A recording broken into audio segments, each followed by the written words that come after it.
জন্ম, মৃত্যু, সুখ, দুঃখ, 3 রাত। যদি জিনিসগুলোকে এভাবে দেখি, দুটোর মূল্য কখন বাড়ে? যখন দুটোকেই কেউ বোঝে। খালি একটা বুঝলে কিন্তু দুটো বোঝা যায় না। আমি এই যে মৃণাল চক্রবর্তী হিসেবে আপনাদের সামনে আমার এই জার্নিটা, যে জার্নির জন্য আমি এখানে, তার পিছনে আমার নিজের দাদার খুব বড় ভূমিকা। সেই দাদার নাম শান্তনু চক্রবর্তী। অনেকে জানেন, অনেকে হয়তো আজকে ফার্স্ট টাইম শুনবেন। শান্তনু 1999 সালে কোনো একটি দিন তার বাড়িতে আমাকে ডাকে। আমার ভাবনা চিন্তাকে ছোট্ট করে আমার মনের মধ্যে কিছু চেতনা, কিছু নাড়া, কিছু কথা, এবং সেইখান থেকে বলতে পারেন আপনারা আমার তৈরি হওয়া।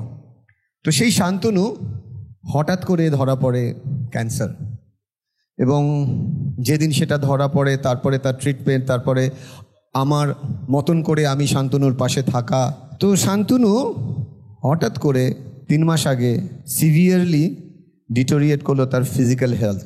বাট আমার এখনও মনে আছে, তাকে এয়ারপোর্টে যখন আমি দেখা হলো, আমি এয়ারপোর্টে যখন গেছিলাম, তার ট্রিটমেন্টের জন্য বাইরে যাচ্ছিল, আমি বললাম, দেখ আমার কাছে কিছু নেই তোকে দেওয়ার জন্য, কিন্তু যেটা আছে, যেটা থেকে তুই আমাকে ইন্সপায়ার করেছিলি সেটাই দিতে পারি বলে আমি তাকে জীবন গঠনের পথে বলে একটি বই আছে, অনেক আগের সেমিনারে হয়তো অনেকে দেখেছিলেন, আমি বারবার ওটা দেখাচ্ছিলাম। আমার কাছে আজকে এই মুহূর্তে হাতে নেই বইটি, তো আমি বইটি ওর হাতে দিই। ও যেখানে যেখানে ট্রিটমেন্টের সময় ছিল বারবার আমাকে বলছিল, আমাকে রাজু বলে ডাকে, যে রাজু তুই বইটা দিয়েছিস, এত ভালো বই। আমি সত্যি বলছি, এই বইটা আমাকে প্রত্যেক দিন নতুন করে বাঁচতে শেখাচ্ছে, এবং আমার মনে হচ্ছে সকালে উঠে মনে হচ্ছে এটাই আমার সব থেকে ভালো দিন। ইভেন যেদিনও ভালো করে লাস্ট কথা বলেছিল, সেদিনও একই কথা বলেছিল যে রাজু ভাগ্যিস তুই এই বইটা দিয়েছিস, আমি জানি এই বইটা আমার হাতে থাকলে আমি খুব তাড়াতাড়ি আবার আগের মতন হব। সময় যায়, দিন যায়, রাত আসে, ঠিক সেই রকমভাবে আমার কাছে ইনফরমেশন আসে শান্তনু আর কথা বলতে পারছে না। সো আমি যখন হসপিটালে যাই, আমার সাথে হিরকও ছিল, এবং আমরা যখন গিয়ে শান্তনুকে দেখি, শান্তনু কথা বলছে, কিন্তু আমি বুঝতে পারছি সেই শান্তনু আর এই শান্তনুর মধ্যে কিছুটা ডিফারেন্স হয়েছে। আমাদের ডক্টরবাবু বললেন যে it's just a date and count the date. আমরা সব বুঝতে পেরেও, বাট নিজের মানুষ তো সেই মানুষটি জাস্ট কিছুদিন আগে যখন চলে গেলেন, এবং আজকে ডেটে তারা কোনো একটি জায়গায় স্মরণ সভা করছে। তো আমি ফিল করতে পারছি শান্তনু আমার হৃদয়ে, মনের মধ্যে যেন শান্তনুই আমাকে কথা বলাচ্ছে আজকে। তো আজকে সাবজেক্টে আমি ডাইরেক্ট চলে যেতে চাই। আমি খুব বেশি ইমোশনাল আপনাদেরও করব না, আমিও হতে চাই না, তার কারণ ইমোশনসকে কন্ট্রোল করার জন্য আজকে আমরা সবাই এখানে। সো সাবজেক্ট কি? Emotional quotient, right? আলিবাবা 40 চোর। কতজন ছোটবেলার এই গল্পটা মনে আছে? আলিবাবার সেই ছোটবেলায় আমরা কি পড়েছি? আলিবাবা কি করতো? কিসের ব্যবসা করতো? কাঠ কাটতো বা এই ধরনের কিছু একটা করতো। আর্থিক অবস্থা খুব একটা ভালো ছিল না। তো একদিন জঙ্গলে গিয়ে কি দেখলো? ডাকাতরা একটা গুহার সামনে দাঁড়িয়ে কি বলে উঠলো চেঁচিয়ে? চিচিং ফাঁক। যথারীতি দূর থেকে দেখতে পাচ্ছে চিচিং ফাঁক হওয়ার পর ডাকাতরা ঢুকে গেল, এবং দূর থেকে যেন এরকম করে দেখছে যে ভর্তি যেন সোনা দানা মণি মাণিক্য। আবার যখন বেরিয়ে আসলো, কি বলে চেঁচালো? চিচিং বান্দ। ও বুঝে গেল, তখন তো মোবাইল ছিল না, ছিল কি না, ও বুঝে গেল এটার নাম কি? পাসওয়ার্ড। এবার যখন সবাই চলে গেল, ও লুকিয়ে গিয়ে হাজির হয়ে চেঁচিয়ে কি বললো? চিচিং ফাঁক। ভেতরে ঢুকে অত সোনা দানা মণি মাণিক্য দেখার পরেও প্রলোভনে পা দিল না। যতটুকু দরকার তুলে নেওয়ার পর ইচ্ছা হচ্ছে এটা নিয়ে ওটা নিয়ে, কিন্তু ও জানে বেশি নিতে গেলেই কি হতে পারে? বিপদ হতে পারে। ও গেটের থেকে বেরিয়ে আসার জন্য, কেন বাঁধ বলেছিল, ভেতরে ঢুকে গিয়ে আবার বললো চিচিং ফাঁক খুলে গেল, বাইরে গিয়ে বললো চিচিং বাঁধ বন্ধ হয়ে গেল। এবার বাড়ি আসলো, বাড়ি আসার পর ওজন করতে হবে তো। ওর ভাইয়ের নাম কি ছিল? কাশেমের কাছ থেকে দাড়িপাল্লা নিয়ে আসলো। কাশেম এর মাথার একটা ভূত ঢুকলো, ভাই দাড়িপাল্লা কেন চাইছে? এতদিন তো ধান মাপতো, গম মাপতো, নিশ্চয়ই কিছু একটা গন্ডগোল আছে। বুদ্ধিমান যারা বেশি বুদ্ধিমান হয়, তারা যেরকম হয়, তো যথারীতি সে তার বুদ্ধি দিয়ে নিচে একটু গাম বা আঠা লাগিয়ে দিল। তো যথারীতি ওরা সোনাদানা মাপার পর যখন ফেরত দিল, ঘুরিয়ে কি দেখলো? পিছনে একটা মোহর। কাশেম এসে কি বলল? কি ব্যাপার, তুমি সোনা চুরি করেছো? মহারাজকে বলে দেবো। না না না না না না না না না না, আমি চুরি করিনি বলে সত্যি ঘটনা বলে আমাকেও নিয়ে চলো। কাশেম সব কিছু বুঝে গেছে। কাশেম গিয়ে একা একটা গাধা নিয়ে যায়নি, ও 3টে গাধা নিয়ে গেছে, কেননা ওর মাথায় ঘুরছে আবার পরে সুযোগ পাবো কি পাবো না। তো যথারীতি গাধাগুলোকে বাইরে রেখে ও ভেতরে যাওয়ার সময় চেঁচিয়ে কি বলেছে?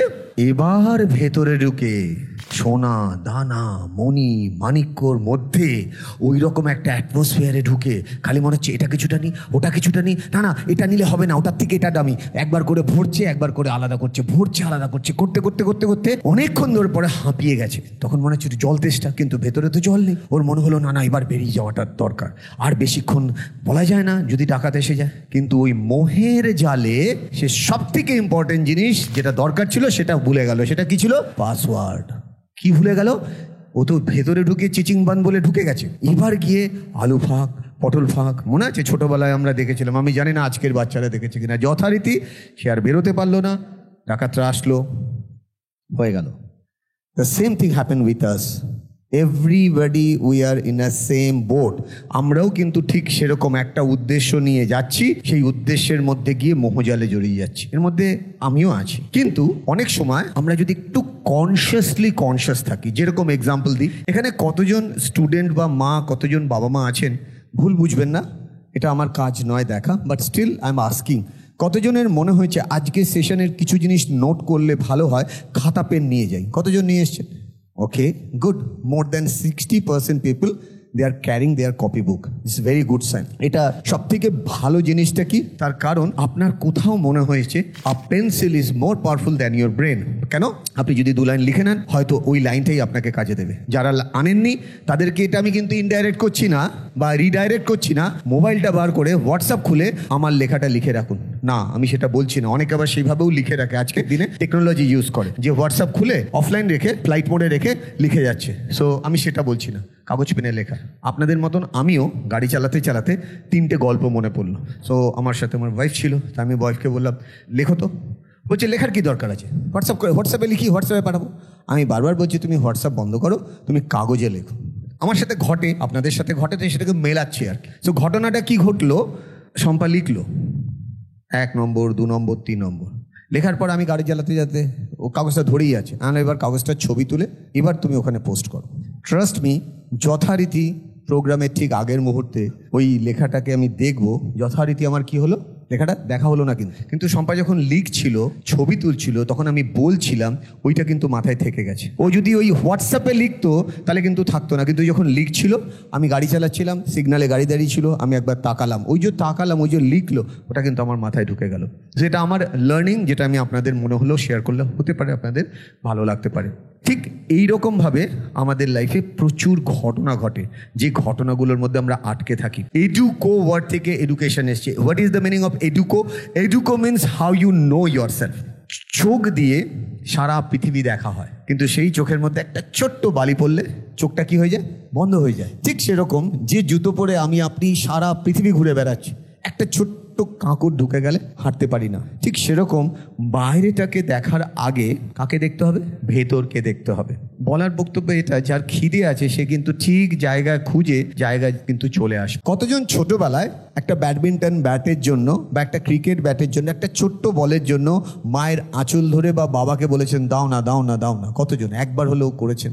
এবং বাবা মা শর্ত রেখেও কিন্তু সেটা আপনাকে হয়তো দিয়েছে। কতজন সেই বাবা মাকেই যখন আপনার পছন্দ মতন জিনিসে কোঅপারেট করেনি বলে মনে মনে যাচ্ছে তাইও বলেছেন? আবার এখানে এরকমও অনেক মানুষ আছেন যাদের একটু বয়সে এগিয়ে গিয়ে মনে হয়েছে ঠিক করিনি এটা আমি, আর একটু এগিয়ে গিয়ে মনে হয়েছে আজকে বুঝতে পারছি কেন বাবা মা এতটা ভালো ছিল, কিন্তু সময় পেরিয়ে গেছে। আর কিন্তু সেই বাবা মাকে ছোটবেলার বাবা মা হিসেবে পাওয়া হয় না। আমি জানি এখানে প্রত্যেকটা মানুষের জীবনে এরকম 10টা নয় 100টা ঘটনা থাকবে। যদি এটা জীবনের শুরু হয়, এটা যদি আপনার ছোটবেলা হয়, ছোটবেলা মানে ধরুন 5, 8, 9, 10, 15, যেই 10, 11 হলো শরীরের মধ্যে হরমোনাল চেঞ্জেস স্টার্ট হয়ে গেল, ধীরে ধীরে ধীরে ধীরে বাবা মা কাছ থেকে সরতে থাকে, ফিজিক্যালি নয় মেন্টালি। আর ফিজিক্যালি অ্যান্ড মেন্টালি সেখানে কিছু মানুষ আসে যারা অ্যাকচুয়ালি টেম্পোরারি, কিন্তু আমরা মনে করি তারাই পার্মানেন্ট। বাবা মা temporary. Be honest and please raise your hand, কাদের এটা জীবনে একবার হলেও হয়েছে। আমি বোঝাতে কি চাইছি আপনারা খুব ভালো বুঝতে পারছেন, বা আজকের দিনের যারা ছেলেমেয়েরা আছো খুব ভালো বুঝতে পারছো। এবং একটা সাডেন লেভেলের পর তুমি যখন চোখ বন্ধ করছো বা ফিল করছো what is the value of your মা, what is the value of your বাবা, তখন মনে হচ্ছে এটা ঠিক করিনি। হয়তো 1000 সরি বললেও ওটা কিন্তু আর ফিরে আসবে না। আমরা দেখব প্যারাডিয়াম শিফট বা আজকের সেশনের কিছু টেকনিক্যাল জিনিস। এই দুটো ছবি আমি দেখাচ্ছি তার কারণ আজকের সাবজেক্টের সাথে ভেরি ভেরি রিলেটেড। জাস্ট যাদের কাছে কাগজ পেন আছে জাস্ট এভাবে লিখে নেওয়া ক্লক ভার্সেস কম্পাস। আর যাদের কাগজ পেন নেই মনের চোখে ধরে রাখার জন্য একটা টেকনিক বলতে পারি, হাতের ঘড়িটার দিকে একবার তাকাবেন আর হাতের ঘড়িটার দিকে তাকিয়ে নিজেকে নিজে এটা একবার হলেও যদি আপনার মনে হয় এই ঘড়িকে আপনি ইউজের জায়গায় মিস ইউজ করেছেন বিকজ আপনি লাইফে একবার হলেও টাইম ওয়েস্ট করেছেন, সেটা রিয়েলাইজ করেছেন, প্লিজ রেজ দ্যাট হ্যান্ড। যে হাতে ঘড়ি আছে সে হাতটা তুলবেন। সেই মোমেন্টটাকে মনে রাখবেন যে মৃণাল চক্রবর্তী ঘড়ি নিয়ে 3 মিনিট কথা বলেছিল আর ঘড়িটা দেখতে বলেছিল আর ঘড়িটার সাথে হাত তুলতে বলেছিল, জীবনে একবার হলেও টাইম ওয়েস্ট করেছে। এটা আপনার ব্রেনে ফিড হয়ে যাবে, যেহেতু আপনি লেখেননি বাট স্টিল আমি ঘড়ি নিয়ে 3 মিনিট কথা বললাম। আমি যদি আপনাদের কাছে প্রশ্ন করি কোনটা বেশি ইম্পর্টেন্ট, খুব ইম্পর্টেন্ট, যারা ফার্স্ট টাইম এসছেন আজকে সেশনে, আমি যদি আপনাদের প্রশ্ন করি ঘড়ি আর কম্পাসের মধ্যে জীবনে কোনটা বেশি ইম্পর্টেন্ট? আচ্ছা, কতজন ঘড়ি মনে করেন যারা ফার্স্ট টাইম এসছেন? এটা কিন্তু ঠিক ভুলের উত্তর হচ্ছে না, এটা জাস্ট কোশ্চেন আনসার সেশন হচ্ছে। আমি ভেতরের দিকে যাব একটু দেখতে। আপনাদের মনে হচ্ছে ঘড়ি, তাই তো? ওকে ওকে ওকে। আচ্ছা, কার কার হাত তুললেন ঘড়ি? অপশন দি, বলুন কেন ঘড়ি, কেন? টাইমের মানে। আর কেউ টাইম সম্পর্কে, টাইমকে মনে করছে টাইম কেন? সময়ের মূল্যায়ন করার জন্য। একজনের মা বাবা আমাকে ফোন করে বলেছে আসতে হবে, আমি বললাম আসবো। আমি ট্রেনে উঠেছি, বৃষ্টি শুরু হয়েছে, বর্ষাকালের অঝোরে বৃষ্টি, বৃষ্টি থামছে না। হাওড়া থেকে ট্রেনে উঠেছি, ট্রেনটা ঠিক 10:30 বাজে কোথায় এসে নামলো? রিকশাতে ঢুকছে। তখন আমার মোবাইল ফোন, ছোট ফোন আসলো, স্যার আসবেন না। আমার একটা মন বলছে খুব ভালো, বাড়িতে গিয়ে খিচুড়ি হয়েছিল আমার মনে আছে, বাড়িতে গিয়ে খিচুড়ি বেগুন ভাজা খেয়ে শুয়ে পড়বো। আরেকটা মন বলছি মৃণাল নিজের সাথে নিজেকে চুরি করিস না, তুই কমিট করেছিস যে তুই যাবি, তোর কাছে যাওয়াটা ইম্পর্টেন্ট, তোর খাওয়াটা ইম্পর্টেন্ট নয়। সারা জীবন খেতে পারবি কিন্তু এই সময়কে তুই যদি না মূল্য দিস, সময় কিন্তু একদিন তোকে দেখে হাসবে। ট্রাস্ট মি, এটা আমার ইনস্ট্যান্ট ভেতর থেকে এসেছিল। আমি ভদ্রমহিলাকে বললাম আমি নামছি, সঙ্গে সঙ্গে উনি হাজবেন্ডকে দিলেন, দুজনেই চোখের ডাক্তার, দুজনেই বারণ করলেন স্যার আসবেন না, আমাদের বাড়ি পৌঁছাতে পারবেন না। আমি সাঁতার জানতাম, আমার মন বলছে আজ অব্দি আমাকে বন্ধের দিনেও আমি ডিউটিতে গেছি, উত্তরপাড়ায় গাড়ি দাঁড়িয়ে গেছে, আমি হেঁটে হাওড়াতে গেছি, কিছু চলছে না, আমি হেঁটে ফেয়ারলি প্লেসে গেছি। আমার মন বলছে কারুর ক্ষমতা নেই আমার আটকাবে, দেখা যাক। অনেস্টলি বলছি তখন আমার মানসিক জোর বা টাকার জোর, অনেস্টলি বলছি কিচ্ছু ছিল না। আমি তখন সরকারি চাকরি করি, পাশাপাশি আমার এই যে প্যাশনটা নিয়ে আমি কাজ শুরু করেছি। জাস্ট যদি টাকার অঙ্কে বলি বোঝানোর জন্য, ট্রু স্টোরি, তাও লাইনও বানানো নয়, আমি কত পাবো? হার্ডলি 200 টাকা পাবো, কেন তখন আমার ফিজটা ছিল 200 টাকা। আমার এখনো মনে আছে সেই দিনটার কথা। আমার এরকম বহু ঘটনা মনে থাকে, সব ঘটনা সব জায়গায় বলতে পারি না। একটা মন বলছে 200 টাকার জন্য এত রিস্ক, আরেকটা মন বলছে 200 টাকাটা ইম্পর্টেন্ট নয়, commitment is more important, commitment is always go with you. 200 টাকা থাকবে, 200 টাকা চলে যাবে, বাট কমিটমেন্ট যদি চলে যায়, you never ever become that place which you actually deserve, যেটার জন্য তোমার পৃথিবীতে আসা। ট্রাস্ট মি, আমি আজকে যে দাঁড়িয়ে ওই ঘটনাটা বলবো এটা আমি জানতাম না কিন্তু, এবং আমি সাঁতার কাটার মতন করে একটা কোনো রিক্সা পাই না, এবং ট্রাস্ট মি এতটা জলে ভিজে আমি কিন্তু ওখানে সাপ থাকতে পারতো, কিছু হতে পারতো, আমি কিন্তু ওনাদের বাড়িতে যাই, ক্লাস করাই, তারপরের থেকে সেই যে সম্পর্ক তৈরি হয় সেই সম্পর্ক আজও আছে। ওনার বাবা মা আমাকে প্রচন্ড রেসপেক্ট করে, অ্যান্ড আই ডিজার্ভ কিনা জানি না, সম্পর্ক আছে। সব থেকে বড় কথা সেই ছোট্ট মেয়েটা আজকে নিজের একটা চেস স্কুল খুলেছে। চেস এমন একটা খেলা আপনাকে সফলতা হতে শেখায়, পরে আপনাকে শেখায় জীবনে এগোতে গেলে মাঝে মাঝে পিছোতেও হয়, মাঝে মাঝে বড় থেকে ছোটও হতে হয়। আপনি যদি ছোট হন তাহলে বড় হওয়া অনেক ইজি, বড় হয়ে বড় সবাই হয়। বাবার কয়েক হাজার কোটি টাকা আছে, ছেলে এসে সেটাকে আরো 2000 কোটি টাকা করলো, কিন্তু যখন কিচ্ছু নেই আপনার সাথে, তখন আপনার বাবা মার বিশ্বাস আর নিজের ওপরওয়ালার প্রতি বিশ্বাস নিয়ে যখন আপনি হাঁটেন, তখন অন্ধকারের মধ্যে আপনি আলো দেখতে পান। আজকে যে স্কুলটা ও খুলেছে সেটার ফার্স্ট মিশন এন্ড ভিশন একটাই, যে মানুষের মনে চেতনা জাগানো। চেস শিখিয়ে মানুষের মনে যে চেতনা জাগানো যায়, মানুষের ইকিউ ফ্যাক্টরটাকে অন্য লেভেলে নিয়ে যাওয়া যায়, সেটা চন্দ্রীর কাছ থেকে শুনবো। Chandri, a great, really going to be a grand master. Big hand for Chandri. নমস্কার সবাইকে। আমি প্রথমেই দাদাকে থ্যাংক ইউ বলতে চাই আমায় এখানে ইনভাইট করার জন্য। আমি অনেক ছোটবেলা থেকে দাদার সাথে অ্যাটাচড রয়েছি এবং দাদা আমাকে থ্রু আউট গাইড করেছেন কিভাবে আমার ইন্টারন্যাশনাল পারফরমেন্সেস রয়েছে, সবকিছু দাদার হাত ধরে, কমনওয়েলথ রেজাল্ট রয়েছে, এভরিথিং দাদার হাত ধরে। তো একাডেমিতেও আমি দাদাকে ইনভলভ রেখেছি। আমি প্রথমেই একাডেমি খোলার সময় দাদাকে মেসেজ করে জানাই যে দাদা আমি নতুন একটা একাডেমি খুলছি এবং তোমাকে ইনভলভ থাকতে হবে, এবং দাদাকে থ্যাংক ইউ যে দাদা অ্যাকসেপ্ট করেছেন সেটা। আমি নতুন একাডেমি যেটা খুলেছি ওটার নাম castle and crown chess academy. আমি চাই যে দাদাও ইনভলভ থাকুন। হাত তুলে হাততালি। সবার সামনে দাদাকে এটা হাততালি হচ্ছে না, এটা ভালো হাততালি দিন। ও গ্র্যান্ড মাস্টার হবে, ওয়ার্ল্ড ফেমাস হতে চলেছে। ট্রাস্ট মি, ম্যাগনাস কার্লসেনকে দাঁড়িয়ে দাঁড়িয়ে ও হারাবে, আমার পুরো বিশ্বাস ওর ওপর আছে। Thank you. আমি জানি না কতটা পারবো, দাদার সাপোর্ট যদি থাকে তাহলে নিশ্চয়ই কিছু করতে পারবো লাইফে। থ্যাংক ইউ সো মাচ দাদা। Thank you. এবার একটি ছোট্ট মেয়ে গুড়গুড় গুড়গুড় গুড়গুড় গুড়গুড় গুড়গুড় করে যাচ্ছে, গুড়গুড় গুড়গুড় করে আসছে। দেখি একটা ফোন আসলো, তার মা বলল আমার ছোট্ট একটা মেয়ে আছে, এত ছোট বয়সে সাইকোলজির কি দরকার আমি জানি না, বাট আমার বিশ্বাস আপনি যদি একবার আমাদের বাড়িতে আসেন। তো আমি বললাম বাড়িতে? বললাম আপনি প্লিজ একবার আসুন। তো অনুরোধ রাখতেই হলো। সেই একবার বাড়িতে গিয়ে এখন আমাদের সাথে একটা ফ্যামিলি রিলেশন। সেই মেয়ে ইন্টারন্যাশনাল স্কুলে পড়াশোনা, বিদেশ যাওয়া, অনেক কিছু করে, ইভেন কোন কান্ট্রিতে গিয়ে সেই গন্ডগোলটা হয়েছিল, কোন কান্ট্রিতে গিয়ে গন্ডগোলটা হলো? সার্বিয়া।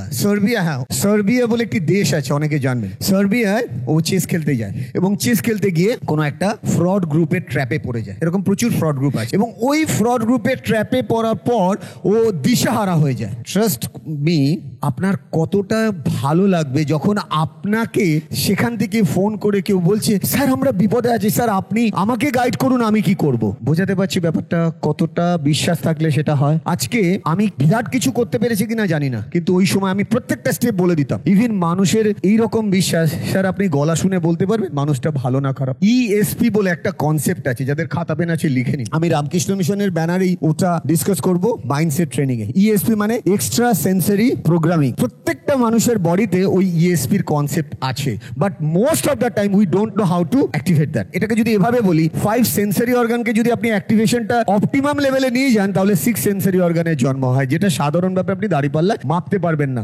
মানে যদি এভাবে দেখা যায়, আপনার হঠাৎ করে মনে হলো এই মানুষটা আমাকে এতটা রেসপেক্ট দিচ্ছে কেন, হ্যাভ সাম রিজন। কোথাও একটা আপনার সিগন্যাল দিল সামথিং রং, এবং আপনি দেখলেন পরে গিয়ে সেটা মিলে গেল। কার কার সাথে এরকম হয়েছে যে আপনার মনে হচ্ছে সাসপেক্ট, এই লোকটা ভালো নয়, মনে হচ্ছে কোনো একটা পার্সোনাল ইন্টারেস্ট এসছে। নট অনলি দ্যাট, কতজনের এরকম মনে হচ্ছে কোনোদিনও কেউ ফোন করেন না, কোনো রিলেটিভ ধরুন, হঠাৎ করে একদিন ফোন করে প্রশংসা করেই বলছে আমার না 50,000 টাকা লাগতো, তুমি যদি দিতে 3 দিনের মধ্যে দিয়ে দেবো। আর আপনার সেন্সরি অর্গান কি বলছে? Something wrong. আপনি বললেন আমি এক্ষুনি ফোন করছি, এবং 4-5 জনের সাথে যখন ক্রস চেক করে দেখলেন সবাই একই কথা বললো, ভুলেও টাকা দিও না, ওটা কিন্তু পুরোটাই জলে যাবে। শুধু নয়, ও মার্কেটে তোমার সম্পর্কে যেখানেই টাকা চাইবে তোমার সম্পর্কে খারাপ বলবে। আপনারা জানেন না বিদ্যাসাগর সম্পর্কে সেই বলা হয়েছিল, স্যার আপনার সম্পর্কে একজন খুব কি করছে, প্রশংসা করছে। আমার সম্পর্কে কই, আমি তো ওনাকে টাকা ধার দিইনি। মানে সম্পর্ক এরকম হয়, টাকা ধার দিয়েছেন কি গন্ডগোল হয়েছে, বোঝাতে পারছি। So that is the part of ESP। কতজন টেলিপ্যাথি বিশ্বাস করেন? টেলিপ্যাথি, ওকে, আজকে কোনো টেলিপ্যাথির ম্যাজিক আমি দেখাতে আসিনি, বাট দ্য থিং ইজ, আজকে এই যে বাচ্চা মেয়েটা দেখছেন, আজকে অনেকে মিজুর নাম জানেন, তো এরা হচ্ছে আমার কাছে সেই টাইপ অফ মিজু। আমার কাছে যখন প্রথম হাতে বইটা আসলো না, অনেকের কাছে বইটা আছে দেখবেন, প্রথম বইটা আসলো তখন আমার সামনে বসে। ওর বাড়ি কোথায়? সুন্দরবন। থাকে কোথায়? যাদবপুরে। ওকে দেখে আমি যখন জিজ্ঞেস করলাম তোর বয়স কত মা? বললো 23। আমি বললাম তুই তো মিজু মানে আমার মেয়ে এক্স্যাক্টলি 23, এবং দেখতেও ও মিজুর মতো। তো আমার প্রথম বইটা, সবাই কি হয়, প্রথম জিনিসটা কি হয়, নিজের কাছে রাখে। আমি সঙ্গে সঙ্গে ওকে দিয়ে বললাম you are just like my daughter, এবং ও কিন্তু প্রথম বইটা রিসিভ করেছে। একটা বিরাট বড় অ্যাচিভমেন্ট, কিন্তু ওকে হাততালি দিতেই হবে। থ্যাংক ইউ মা। ও বললো স্যার আমার তো ভেঙাচ্ছি না, আমি এরকম ভাবে বলি, স্যার আমার তো রেজিস্ট্রেশন নেই, আমি কাউকে যেতে পারবো? আমি বললাম ঠিক আছে বাড়িতে গিয়ে ফোন কর, দেখছি। তারপরে বাড়িতে গিয়ে বলছে স্যার আমরা 3 জন আছি। 3 জন তো না স্যার, আমরা 2 জন আছি। ঠিক আছে আয়। So that is the power of connection বা ESP। সেই ESP আমার কাজ করেছে ওকে সেভ করার ক্ষেত্রে। এরকমও হয়েছে মায়ের ফোন, স্যার আপনার সিগন্যাল লাগবে, এই ওয়ার্ডটা ইউজ করেছে। কেন ভদ্রমহিলা জানেন, মা জানেন দ্যাট আমি ওটা প্র্যাকটিস করি, যে আপনি বলুন তো এরকম ঘটনা ঘটছে, আর কি ঘটতে পারে, and I tell the things, এবং সেটাই ঘটে। এবং তারপরে কিন্তু মেয়ে সেফ। একটা বিরাট বড় বিপদের মধ্যে পড়তে গিয়েও কিন্তু মেয়ে সেফ হয়। সো আমি ওকে মাইক্রোফোন দেবো, ও নিজের নাম বলে, নামটা অসম্ভব ভালো নেই, সামথিং ভেরি ইউনিক নেম, ও নিজের নাম বলে ও একটু ওর সম্পর্কে বলবে, বা ও ফিউচারে বিরাট কিছু করতে চলেছে। হ্যালো, আমার নাম যশ জ্যোতি বীর, আমার এখন 18 years old। আমি স্যারের সঙ্গে আমার প্রথম কানেক্ট হয় আলেকাইন চেস ক্লাবে। তখন আমি আই থিঙ্ক 5 या 6 years old, সো এখন 12 to 13 years হয়ে গেছে। 12 to 13 years old। না তখন তোর বয়স কত ছিল? 5। 5 বছর, বুঝতে পারছেন তো? এখানে 5 বছরের বাচ্চা কারোর আছে? 5 বছরের বাচ্চা এসছে, 5 বছরের বাচ্চা আপনার আসেনি। বাট আপনি বুঝতে পারছেন তো মানে কোন লেভেল থেকে ওকে আমি সেই টাচটা, হ্যাঁ একটা 5 বছর আছে যে আমারই মতন কালারফুল জিনিস পরে এসছে, জুনিয়র। তো আগে লাইক স্যার আমাদের ক্লাবে আমাদেরকে চেস নিয়ে হেল্প করার জন্য আমাদের সঙ্গে ছিল, বাট তারপরে আমার স্যারের সঙ্গে পার্সোনাল কন্ট্যাক্ট হয়ে যায়। তখন চেস হোক বা পার্সোনাল লাইফ হোক বা প্রফেশনাল লাইফ হোক, কোথাও পড়তে যাবো, সবই আগে মায়ের থেকেও আগে স্যারের কাছেই যাওয়া হয়। তো প্যারেন্টসও লাইক আমার কথা না শুনে যেটা স্যার বলবে স্যারের কথাটাই শোন, স্যারই ঠিক ডাইরেক্ট করবে। মাঝে মাঝে বলে তুমি কিন্তু এটা মাকে বলবে না, আমার তোমার মধ্যে কথা, মা যেন জানতেও না পারে। তো এখন আমি 12-এ পড়ছি, আমার নেক্সট ইয়ার বোর্ডস, তো আমার বাইরে চলে যাওয়ার কথা ফর ইউনিভার্সিটি। বাট আমি চাই যে আমি ইন্ডিয়াতে থেকে পড়ি, যেন আমি তার সঙ্গে চেষ্টাও খেলতে পারি। তো এখন আমি চাই যে আমার বাবা মানে প্যারেন্টস আর আমার স্যার আমায় সাপোর্ট করুক। আমরা চলে আসি এটার পিছনের কারণ কি। রিসার্চ বলছে ইট ইজ মোর ইম্পর্টেন্ট আপনার জীবনে, যখন আপনি গাড়িতে বসেন, আজকের ডেট দিয়ে যদি উদাহরণ দিই, আপনারা কি করেন গাড়িতে বসে? ফার্স্টে কি করেন? না, গাড়িতে বসার পর আপনারা কি অন করেন? গুগল ম্যাপ অন করেন। বিকজ মানে অঙ্কের হিসেবে যদি দেখি, আননোন রাস্তায় যাওয়ার জন্য প্রথমে আপনি টাইম নিশ্চয়ই ভাবেন, কিন্তু ফার্স্টেই আপনি চেক করেন কি? Compass, right? সো আমার কথা নয় এটা হচ্ছে বিভিন্ন সফল মানুষ যারা অনেক ধাক্কা খেয়ে আজকে সফল, তাদের বক্তব্য। যদি আপনার জীবনে কম্পাস না থাকে, ডাইরেকশন না থাকে, আপনি ঘড়ি দিয়ে কিছুই করতে পারবেন না। তার কারণ কম্পাসের ডাইরেকশনটা আপনার ক্লিয়ার থাকা উচিত, আর সেটাই কিন্তু আপনাকে সামনের দিকে এগোতে সাহায্য করবে। সো আপনাকে আপনার মতন করে যে প্রোগ্রামিং করেছেন সেখানে এটাকে মাথায় রাখুন। অনেস্টলি বলছি, এমন কথা একটা বলবো যেটা শুনে আজকের জেনারেশনের অনেকেই রেগে যাবেন, ইভেন অনেক প্রফেশনালও রেগে যেতে পারেন। পজিটিভ নেগেটিভ আমি জানি না, বাট এটার সাথে রিলেটেড ঘড়ি বলেই বলছি।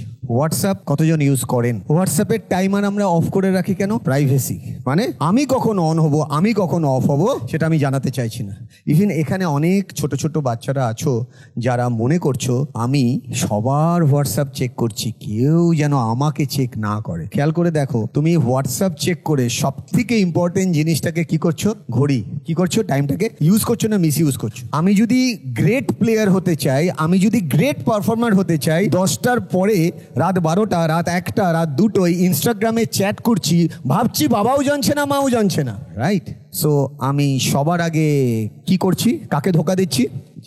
সো হোয়াটসঅ্যাপে রাত 12:30টার সময় আমার কাছে হোয়াটসঅ্যাপ আসে স্টুডেন্টদের। বিশ্বাস করে বলে তারা হোয়াটসঅ্যাপ করে। হয়তো আজকের পরে অনেকে করতে ভয় পাবে, স্যার তো ধরে নিয়েছে যে আমি রাত 12:30টায় অনলাইন আছি। ইটস ইজ নট ইম্পর্টেন্ট আমি ধরেছি কিনা। তুমি তোমার বিবেকের কাছে জিজ্ঞেস করো যে তোমার অনেস্টির সাথে তুমি কি ঠিকঠাক জিনিস করছো না মিস ইউজ করছো, রাইট? সো চলে আসবো সেই জায়গাটাতে যেটা জানাটা খুব দরকার। যারা আজকে ফার্স্ট টাইম এসছেন আরেকবার হাত তুলবেন। Thank you. হাতটা নামাবেন, আমার প্রশ্নের উত্তর মনে মনে দেবেন, হাত তুলবেন। আপনাকে আমি কিছু ছবি দেখালাম, রাইট? যে ছবিটা দেখালাম সেটা কতজনের কাছে মনে হচ্ছে? হাত তুলবেন, মুখ খুলবেন না। It just a structure. কতজনের মনে হচ্ছে এটা একটা স্ট্রাকচার? আচ্ছা, কতজনের মনে হচ্ছে না এটা more than something is there, কিছু একটু আছে? আচ্ছা, কতজনের মনে হচ্ছে ইংলিশ অ্যালফাবেট আপনি দেখতে পাচ্ছেন? আচ্ছা, কতজন কোনো ইংলিশ অ্যালফাবেট দেখতে পাচ্ছেন না? Be honest. ওকে ইংলিশে একটা কথা বললাম, আমি বলিনি, লেখা ছিল প্যারাডিয়াম শিফট, দেখা দৃষ্টিভঙ্গি বদলানো। মানে আপনি এই ছবিটায় দুটো কালার ছিল, একটা সাদা একটা কালো। জেনারেলি কি হয়, আমরা যখন কোনো কিছু দেখি সেখানে বেশি পোর্শন যেটা থাকে সেটাতেই আমাদের চোখ যায়। এখানে কোনটা বেশি ছিল, সাদা না কালো? কালো। আমরা সবাই কালোটার দিকে তাকাচ্ছিলাম আর কালোটার দিকে কিছু শেপ দেখছিলাম। খেয়াল করে দেখুন, রাইট অর রং, কিছু শেপ। বাট আমরা যদি ইংলিশে এটাকে বলে মাইন্ড শিফট। কি বললাম? ওয়ার্ডটার নাম কি? Mind shift. চাইলে লিখতে পারেন যারা খাতা পেন এনেছেন, মাইন্ড শিফট, প্যারাডিয়াম শিফট, সেই মাইন্ড শিফট। এবার আপনি যা সাদাটাকে দেখুন, কি লেখা আছে ইংলিশে? পরিষ্কার লেখা আছে LIFT। আমার ক্রেডিট না, আপনার ক্রেডিট। কেন? আপনার মাইন্ডের দিক থেকে আপনি ফ্লেক্সিবল, রাইট? ধরুন এখানে অনেকে আছেন বিজনেস লেডি আছেন, অনেকে আছেন বিজনেস প্রফেশনালস আছেন, অনেকে আছেন আমার খুব পরিচিত কাছের। একটা সময় একসাথে আমরা বহু জায়গায় বহু সেমিনার করেছি। খেয়াল করে দেখুন আজকে যে আপনি এসছেন তার মেইন কারণ কি? কোথাও আপনার মনে হয়েছে I will get something more, আর সেই মোর নিয়েই কি আপনি বেরিয়ে যাচ্ছেন? না, ওটাকে শরীরের মধ্যে, মনের মধ্যে আপনি বাঁধতে চাইছেন। আর বাঁধাটার কারণ একটাই, যে আপনার দেখার দৃষ্টিভঙ্গিটাকে আপনি বদলাতে চাইছেন, রাইট অর রং? আমি এরকম বহু কাছের মানুষকে ইনভাইট করেছিলাম আজকে। কিছুই না, তারা যদি আমার সাথে আমাকে একটু ব্লেস করে। অনেকেই অনেক কারণ দেখিয়েছেন, প্রত্যেকটা কারণকে রেসপেক্ট দিচ্ছি। বাট তারপরেও আমি খুব খুশি যে ভাগ্যিস ওই মানুষগুলো আসেনি। কেন?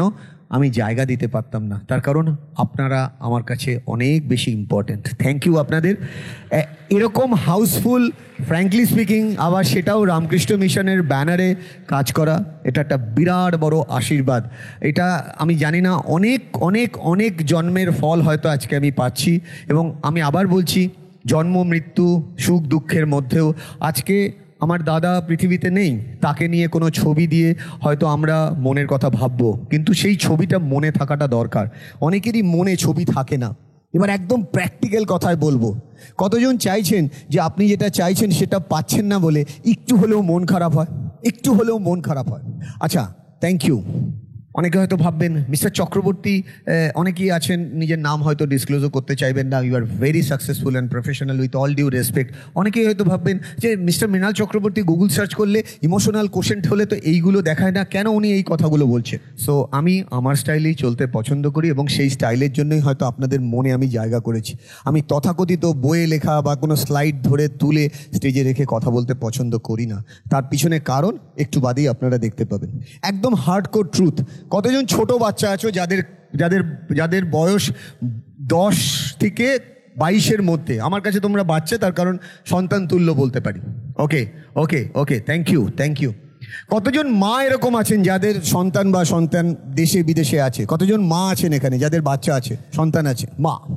ওকে, সো এটা একটা হার্ডকোর এক্সাম্পল দিলাম, যেটাতে অরিজিৎ কিছু বস্ত্র করলেও করতে পারে। অরিজিৎ কি আছে?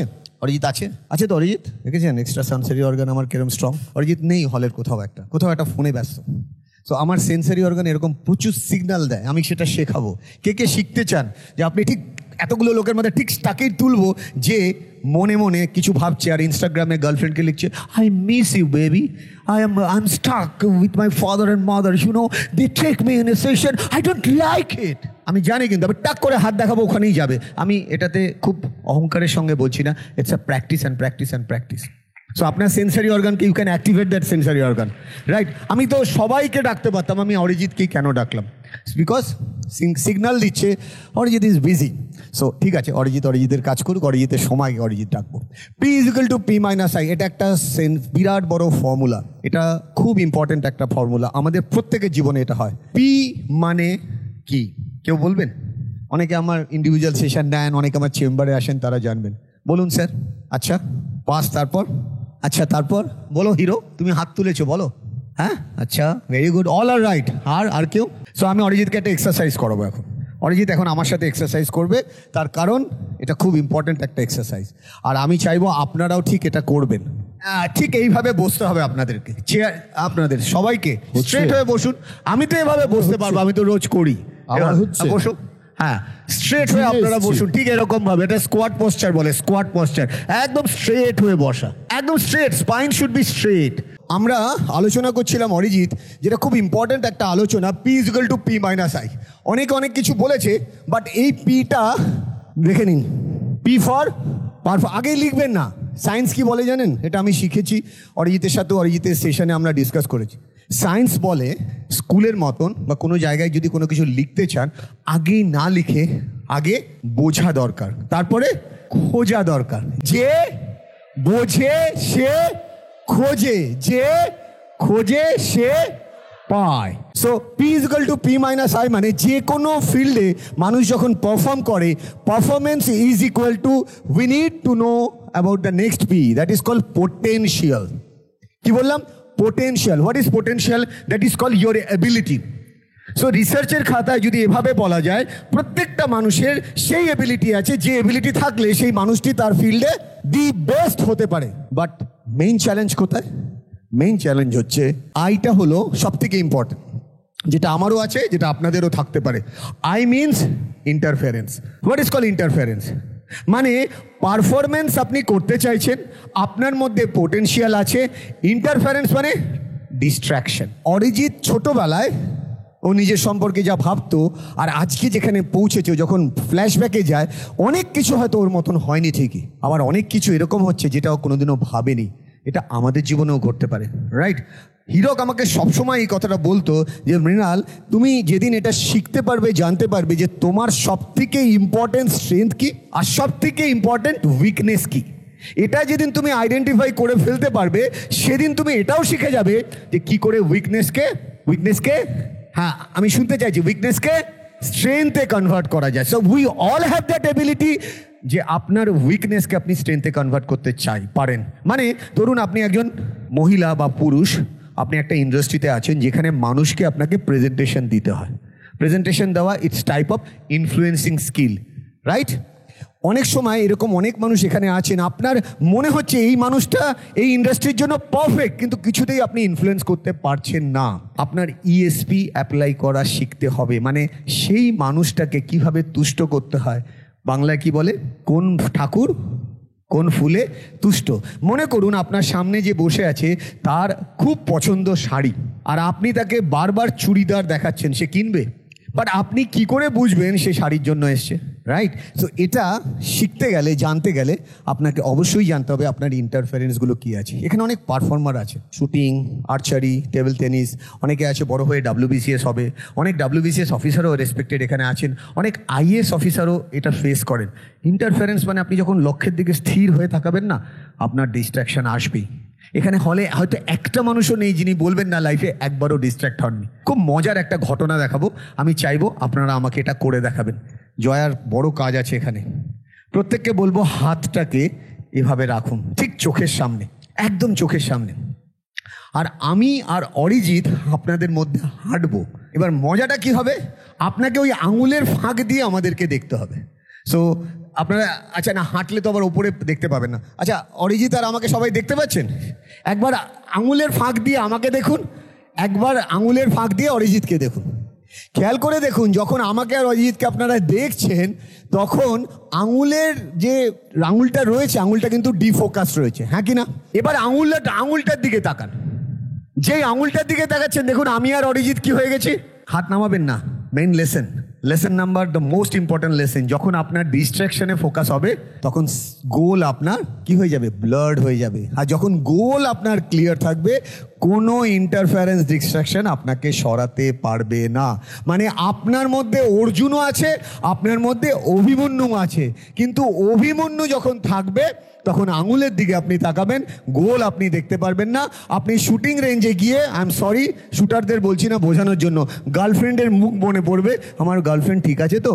সো একজন টেবিল টেনিস প্লেয়ার পড়তে পড়তে খেলতে খেলতে যদি তার মাথায় ঘোরে আমার বয়ফ্রেন্ড কি করছে, একজন পড়তে বসে যদি ভাবে ইনস্টাগ্রামে আমার ছবিতে লাইকটা এসছে তো, একজন যদি রাত্রিবেলা 1:30টার সময় মনে হয় আমার গার্লফ্রেন্ড লাস্টে লিখে শুনো না তো, তুমি খেয়েছো, তুমি শুয়েছো।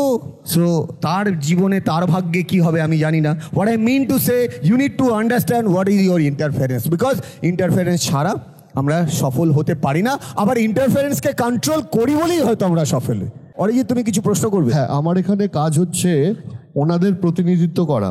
তো যাই হোক, আমি আপনার থেকে একটা উত্তর চাইবো, আপনাদের হয়ে প্রশ্নগুলো করছি, তারপর আপনাদের বাকি প্রশ্ন তো আমরা পাবোই। সেটা হচ্ছে যে সবাই, স্যার আপনি চলে গেলে কেমন করে হবে, স্যারকে চাই তো, একটু জোরে করে বলুন, স্যারকে আমরা স্টেজ থেকে ছাড়বো না। হ্যাঁ, তো যেটা প্রশ্ন সেটা হচ্ছে যে দেখুন, আমরা সবাই এই যে বেসিক জিনিসটা, ফোকাসটা আপনি যতটা ভালো করে বোঝালেন ততটা হয়তো ভালো করে মানুষ এতটা ক্লিয়ার না, কিন্তু সবাই বুঝতে পারেন। কিন্তু দেখবেন যে কোনো কাজের সময়, এটা হয়তো আপনাদের সাথেও আপনারা রিলেট করতে পারবেন, যে কোনো কাজের সময় ধরুন আজকে ঠিক করলাম আমি 8 ঘন্টা পড়বো, ঠিক বেছে বেছে ওই দিনকেই কিছু একটা ঘটনা ঘটবে যেটা হয়তো প্রতিদিন ঘটে।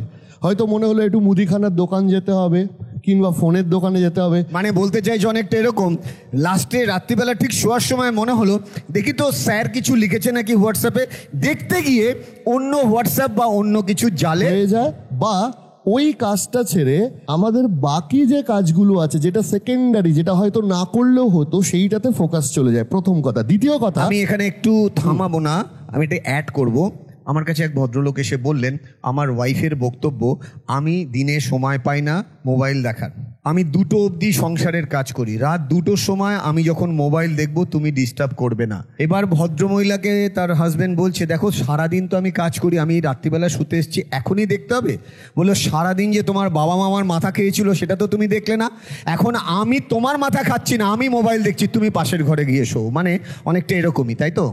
বা কিছুটা হয় যে যে কাজটা করতে চাইছি, অর্থাৎ আমার পোটেনশিয়াল আছে এবং আমি জানি ফোকাস রাখলে হয়ে যাবে, কিন্তু রাখতে পারছি না, আমি জেনেও রাখতে পারছি না, মৃণাল বাবুর সেশন দেখছি, পডকাস্ট দেখছি, তাও রাখতে পারছি না, তখন কি হবে? আচ্ছা, কতজনের এটা হয় যে আজকের কাজ করতে পারবো না, কালকে, কাল কাল কাল কাল, ঠিক আছে, থ্যাংক ইউ, বাকিটা স্যার বলুন। কালের চক্রব্যূহে আটকানোর ক্ষেত্রে একটা স্পট এক্সারসাইজ বলবো, যেটা আমি করি, মাঝে মাঝে ডিস্ট্র্যাক্ট হই বাট আবার ফিরে আসি।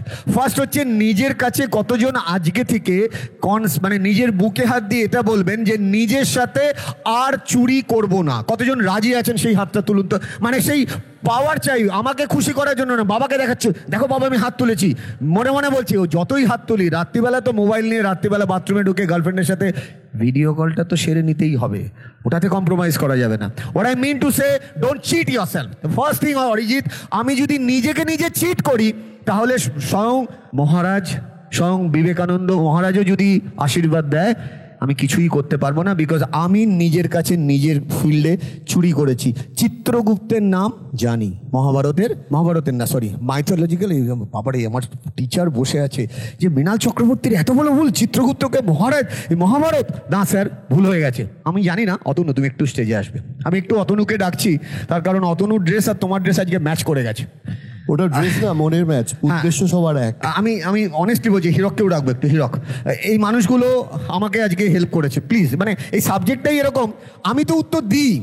আমি শুনেছি বহু ফিল্ম আর্টিস্ট, বহু সাকসেসফুল মানুষ, তারা নিজের তৈরি করা সিনেমা দেখে, নিজে সিনেমাটা দেখে কেঁদেছে। এরকম অনেক গায়কের নাম শুনেছি, লেখা পড়েছি, যে তিনি যখন নিজে গান গেয়েছেন, নিজের গানটা কম্পোজ করে যখন বেরিয়েছে, মানে আমরা শ্রোতা হিসেবে তো কাঁদি অনেক গান শুনে, রাইট, তিনি নিজের গান শুনে কেঁদেছেন। আজকে সকালবেলা, হিরক এসো না, সকালবেলা অতনু একটা লেখা পড়লাম, trust me, line by line আমার জীবনকেও যেভাবে ব্যাখ্যা করেছে, আমি হাউ হাউ করে কাঁদলাম, গাড়ি চালাচ্ছি আর কাঁদছি। ট্রাস্ট মি, আমি লেখাটা পড়ার সময় গাড়িটা চালাইনি, কিন্তু মানে এটা ভাববেন না যে লেখা পড়তে পড়তে গাড়ি চালাচ্ছে কাঁদছে, তার মানে মৃণাল চক্রবর্তী দেখতে দেখতে মোবাইল দেখে না। আমি লেখাটা পড়েছি, পড়ে গাড়িতে বসেছি, গান আমার সকালবেলা পড়াশোনা চলে, আমার মানে কিছু জিনিস চালাই, বাট ট্রাস্ট মি, ওর এক একটা লাইন ও যখন লিখছিল, ও এত পুঙ্খানুপুঙ্খ না আমার জীবনটা লিখেছে না, আমি খালি কেঁদে ফেলেছিলাম। সো আমি চাইবো, অতনুর কি মনে হয়, ডিস্ট্রাকশন তো আসে, ডিস্ট্রাকশনকে কাটানোর উপায় কি? তোমার কি মনে হয়? আমি তো নিশ্চয়ই আমার অভিজ্ঞতা থেকে 15 বছরের 50 লক্ষেরও বেশি মানুষকে বলি, তোমার কি মনে হয়? হিরক, তোমাকেও প্রশ্ন করবো কিন্তু। ওই আমাদের আমিও রামকৃষ্ণ মিশনে পড়াশোনা করেছি মৃণালদা, তো একটা জিনিস শেখানো হতো, মহারাজরা শেখাতেন, সাধ্যায় প্র্যাকটিস করা, যে বারবার মানে ডিস্ট্রাকশন হবে, এটা খুব ন্যাচারাল, এরকম কোনো মানুষ পৃথিবীতে নেই যে হবে না, কিন্তু বারবার ফিরে আসা, ওই রিং এর মধ্যে, বক্সিং রিং এর মতো, যে ঘুষি খেয়ে বারবার ফিরে আসাটা ইম্পর্টেন্ট, যে আবার চলে যাচ্ছে মানে আমার জীবনটা শেষ হলো না, সেই মুহূর্তে আবার ফিরে আসছি, এই জিনিসটা খুব ইম্পর্টেন্ট, রাইট।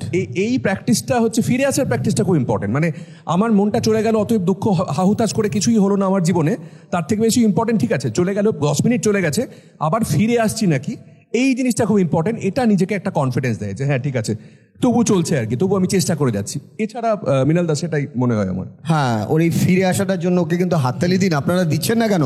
এটা কিন্তু বিরাট বড় পয়েন্ট, এবং ও বললো বলে আমার এটা মনে পড়ে গেল। Thank you. আর কিছু অ্যাড করতে চাইবে? একটা জিনিস অ্যাড করছি, আমার মেয়ে এখানে আছে, ওর ডিস্ট্রাকশনের ক্ষেত্রে ওর জিনিসটা ও বলছে উফ, আমার পিছনে কেন? মেয়ে বসে আছে, মেয়েকে টানাটানি করছে, উফ, ডোন্ট ওয়ারি, আমি তোর সাথে আছি, তোর কোনো চিন্তা নেই। ওই যথারীতি ইনফ্যাক্ট মানে আজকাল ওর হ্যাবিট হয়েছে যে রাত্রিবেলায় পড়াশোনা করে। এখন কি পড়াশোনা করে তো আমরা বুঝতে পারি না, কারণ মা ঘুমোচ্ছে, আমি অন্য ঘরে পড়াশোনা করছি, ও কি পড়ছে ওই জানে। এবার কি করি যে আমিও যে এটা ঠিক হচ্ছে না, দেখো লজ্জা পাচ্ছে, তুমি এরকম করছো কেন তুমি সবার সামনে? আচ্ছা, ক্যারি অন।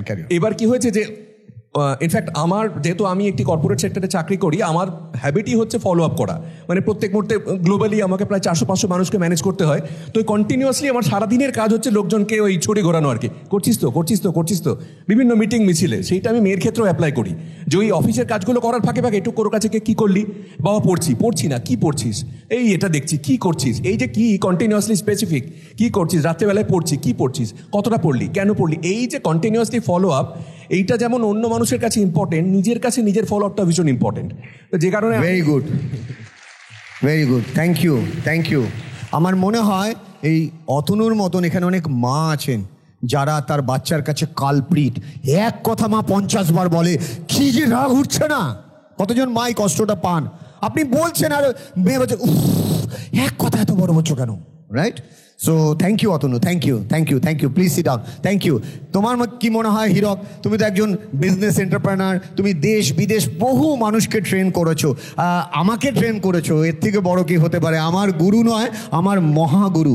একটা হীরকের জন্য হাততালি। বেসিক্যালি এটা একটা কমন প্রবলেম, এটা আসলে সবারই হয়। এটা শুধু বাচ্চাদের হয় বা কারো হয় তা না, ওই যারা ধরুন মোটিভেশনাল স্পিকার তাদেরও হয়। বাট একটা কথা মাথায় রাখতে হবে যে wire focus goes energy flows.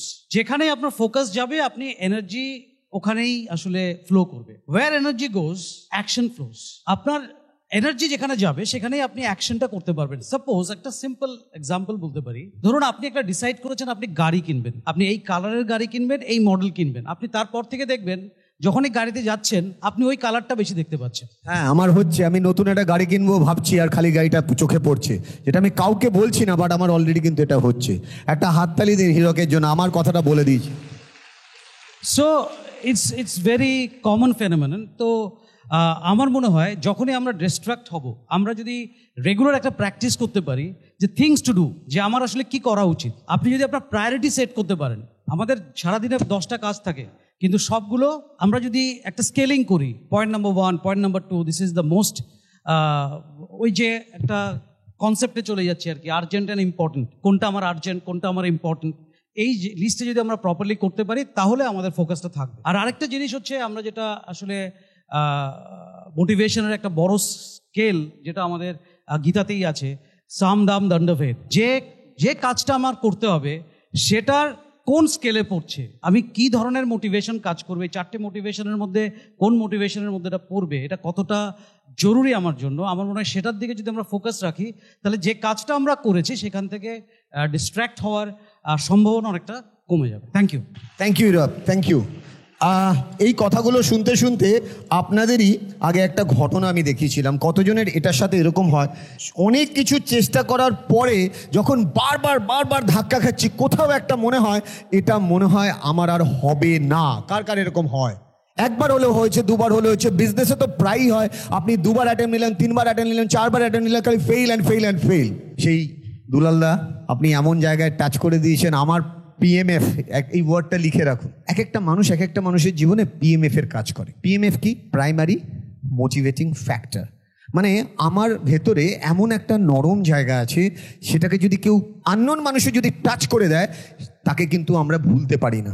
The same ওয়েতে আপনাদের জীবনেও দেখুন, একজন আননোন মানুষ এসে কোনো না কোনোভাবে লাইফকে টার্ন অ্যারাউন্ড করে দিয়েছে। ভালোতেও করতে পারে, আবার খারাপেও করতে পারে, রাইট? সো এরকমই দুলালদা যখন বারবার ওই মেসি রোনালদোর দুটো ঘটনা বললো না, আমার ব্রেনে এমনভাবে ফ্রিজ হয়ে গেল, আমি জানি আর ভুলতে পারবো না। সো রোনালদোর ঘটনা, বার্সেলোনায় গেছে ট্রায়ালে, ছোট্ট 12-14 বছর বয়স, খুব এক্সাইটেড, অসম্ভব পায়ের স্কিল, সব সিলেকশন পাওয়ার পরও লাস্ট মোমেন্টে ওর ফর্মটা যখন ওকে রিটার্ন করা হলো, ওখানে বড় করে একটা স্ট্যাম্প লাগানো, স্ট্যাম্পে লেখা আছে রিজেক্টেড, নিচে লেখা আছে মেডিকেল রিজন, আরেকটু ডিটেলসে লেখা আছে hormonal balance is not appropriate. মানে ওর বডিতে যে হরমোনাল চেঞ্জেস হওয়ার চান্স সেটা নেগেটিভে, যে কারণে ও হয়তো কোনোদিনও আর বাঁচবে না। মেসি, আমি মেসিকে নিয়েই বলছি, হয়তো আমি রোনালদো বলে ফেলেছি হয়তো। Thank you. এই জন্যই দুলালদা, একটা হাততালি তো দিতে হবে। দুলালের তালমিছরির মতন কিন্তু দুলালদা ফেমাস। আমি জানি না আপনারা কতজন চেনেন। না, আমাদের সাথে আবেগ জড়িয়ে আছে, কট্টর মোহনবাগান, মাঝে মাঝে রেগে যাই। সো আপনারা যেরকম আমাকে দেখেন, আমিও আপনাদের দেখি। সো দুলালদা বার্সেলোনার কোনো একটা গ্যালারিতে বসে পুরনো ছবি পোস্ট করে বলছে, জানি না সেদিন বার্সেলোনার গ্যালারিতে বসে কি ভাবছিলাম। কেন ইমাজিন ESP কতটা পাওয়ারফুল। আমি আজ অব্দি কোনোদিনও চিনি না মানুষটিকে, কিন্তু দুজনে আমরা ফেসবুক ফ্রেন্ড। ঠিক সেই দিনই আমি ভাবছি যে আমিও তো বার্সেলোনা গেছিলাম, আমিও তো পম্পি গেছিলাম, এরকম ভাবছি। সেই দিনই আমার চেম্বার সল্ট লেকে একজন ফোন করে বলল, একজন দেখা করতে এসছেন জাস্ট 2 মিনিটের জন্য। দরজা খুলে মানুষটিকে দেখার পর মানুষটি আমাকে বললেন, মৃণালদা আপনি আমাকে চিনবেন কিনা জানি না, আমি আপনার বিরাট বড় ফ্যান। ব্র্যাকেটে বললেন লাইট, তারপরে বললেন মাইক, মানে যেরকম আমরা বলি ফ্যান লাইট, মানে উনি আমাকে প্রচণ্ড নাকি ফলো করেন এবং ওনার মনের যে উত্তরণ হয় সেখানে নাকি উনি আমার সাপোর্ট নেন। আমি দেখে সঙ্গে সঙ্গে বললাম, হ্যাঁ বার্সেলোনার গ্যালারিতে বসে কিছু ভাবছিলেন তাই না? বলে মানে কি?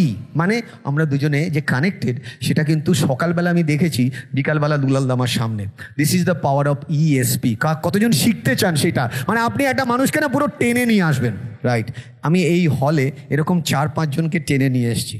ট্রাস্ট মি, আপনারা ভাববেন খুব অহংকারী মানুষ, কি জায়গা পাচ্ছ না? আচ্ছা আচ্ছা আচ্ছা, সরি ভুল প্রশ্ন করে ফেলেছি, ঠিক আছে ঠিক আছে ঠিক আছে, ওই দিকে বাড়ি যাবে, thank you, all the best. So আমি কাউকে বলেছিলাম যে এই মানুষটা, কাউকে একবার বলেছিলাম এই মানুষটি আসলে আমার ভালো লাগবে, তো সেই মানুষটি বললো না উনি না ব্যস্ত আছেন, আমি ESPর কিছু টেকনিক্যাল স্কিল আছে। So I sit in that posture, বসে আই সেন্ড দ্য ভাইব্রেশন, আসো আসো আসো আসো আসো, and that person is in front of me. আমি পজিটিভ সেন্সে এটা ইউজ করি ব্রহ্মাস্ত্রের মতন, নেগেটিভ সেন্সে ইউজ করতে চাই না। সো মেসির ওই ঘটনার পর ওর মায়ের সামনে যখন মেসি যায়, মেসির মা তার ড্রয়িং ব্যাগ থেকে এই পেন্সিলটা বার করে, যেটা দিয়ে ও ড্রয়িং করতো, সেটা মাটিতে কি করে দেয়? আমি কি করছি? ফেলে দেয়। আর যে মোমেন্টে ফেলে দেয় কি হয়? পেন্সিলের শীষটা ভেঙে যায়। তো মেসিকে জিজ্ঞেস করে আমি কি পেন্সিলটা ফেলে দেবো? মেসি কি বলে? না না না না না না না না, আমি একটু কি করে নেবো, শুনতে পাচ্ছি না। সো মেসির মা স্মাইল করে বললো, always sharp your self, one day that Barcelona will give you the actual value and you will win people's heart. So it's simple as that.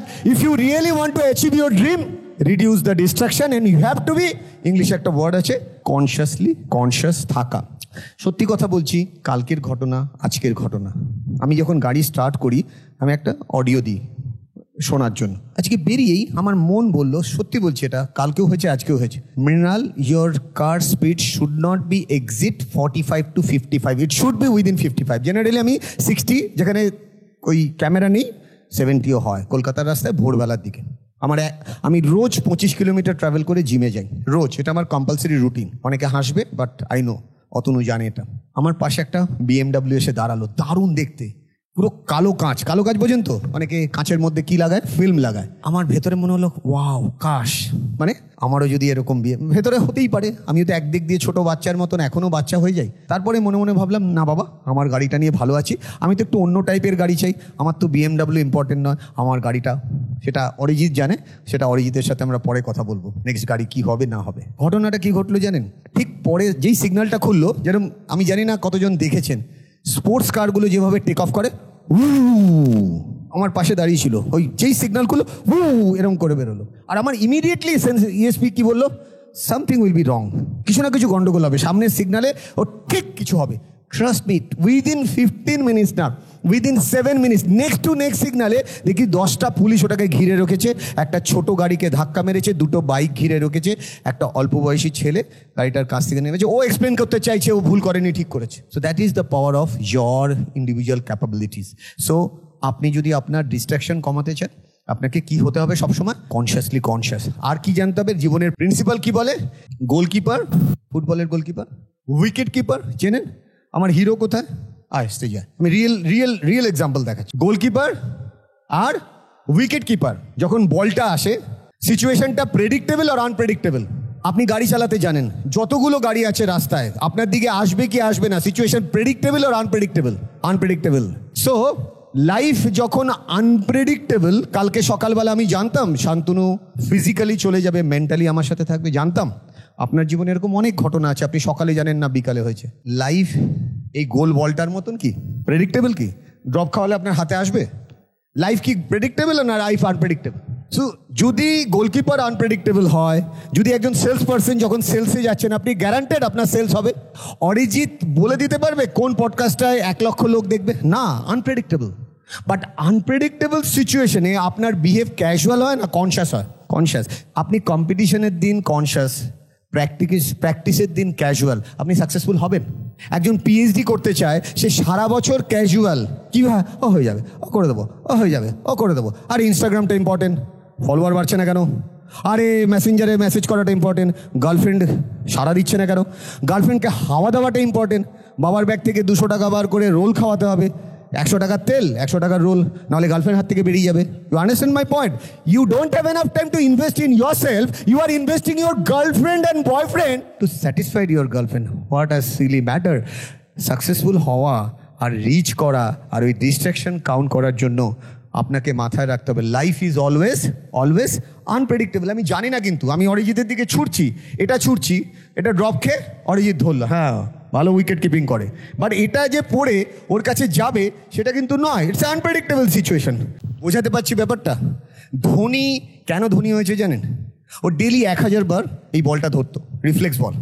এবং ধোনির পার্সোনালি আমার সাথে কথা হয়, ধোনি আমাকে এই বলটা দেখিয়ে বলেছিল, মৃণাল স্যার, ও আমাকে স্যার বলে, কিন্তু আমার সাথে দুবার দেখা হয়েছে, দুবারই স্যার বলে রেসপেক্ট দিয়েছি, যে Mrinal sir, this is the বল that the reason I am Dhoni and people know me throughout the world. ও খুব সফট, ও সবার ওর সিক্রেট কাউকে বলে না, কিন্তু ও খুব রেয়ারলি ওর পার্সোনাল সিক্রেট শেয়ার করে। ও বলছে আমি এত কনসিয়াস থাকি, আমি যখন গাড়ি চালাই, এত বুলেট, এত কার, ওর একটা টুর্নামেন্টের সময়, এটা দুলালদা জানলেও জানতে পারে, অনেক রিপোর্টাররা এটা জানে, ও রাঁচিতে একবার বন্ধুদের সাথে গাড়ি চালাচ্ছে, ওর তো অনেক রকম গাড়ি, তো একটা গাড়ি ধাক্কা মারে এবং তার পরের দিন ওর ট্রাভেল করার কথা অস্ট্রেলিয়া। ওর বন্ধুরা নেমে অশান্তি করবে, কেননা ওর গাড়িটা খুব বাজেভাবে ইনজিওর। ও বন্ধুদের ভেতর থেকে কি মনে হলো, বললো প্লিজ লিভ ইট, আমার গাড়িটা ইম্পর্টেন্ট নয়, কালকে আমার গিয়ে ইন্ডিয়ান টিমকে ওয়ার্ল্ড কাপ অ্যাচিভ করানোটা ইম্পর্টেন্ট। এবং তারপরে কিন্তু ওয়ার্ল্ড কাপ অ্যাচিভ করে। ওই গাড়ি নিয়ে যদি পড়ে যেত, নিউজ পেপারে ছবি আসতো, ওর ডিস্ট্রাকশন হতো। বোঝাতে পারছি ব্যাপারটা? সো আপনি ওই ইন্টারফারেন্স কমানোর একটাই উপায়, how much conscious you are. হিরকের কথায় প্রায়োরিটাইজ করা, অতনুর কথায় ফিরে ফিরে নিজেকে গুঁতো দেওয়া, হচ্ছে তো। সো আমি একজন রিয়েল হিরোকে ডেকেছি, থাকে বাসদ্রোণীতে। আমার কাছে ফোন আসলো, অ্যাপয়েন্টমেন্ট চাই। আমি সবাইকে যেরকম উত্তর দিই, আপনি প্লিজ হোয়াটসঅ্যাপ করুন, আমি হোয়াটসঅ্যাপে ডিটেলস পাঠাচ্ছি, ফোন করুন। আমি তো একটা মানুষ, বোঝেনি তো যথারীতি সেখানে 4টে চেম্বারে 4 জায়গায় তার মা আর বাবা পাগলের মতন ফোন করেছে, কোথাও ডেট নেই। তারপরে চুচুড়াতে ফোন করেছে, ট্রু স্টোরি। চুচুড়াতে যখন ফোনটা আসলো, তার বাবা মা এনে হাজির। ট্রেনের লোকো পাইলট এসছে, আসেনি।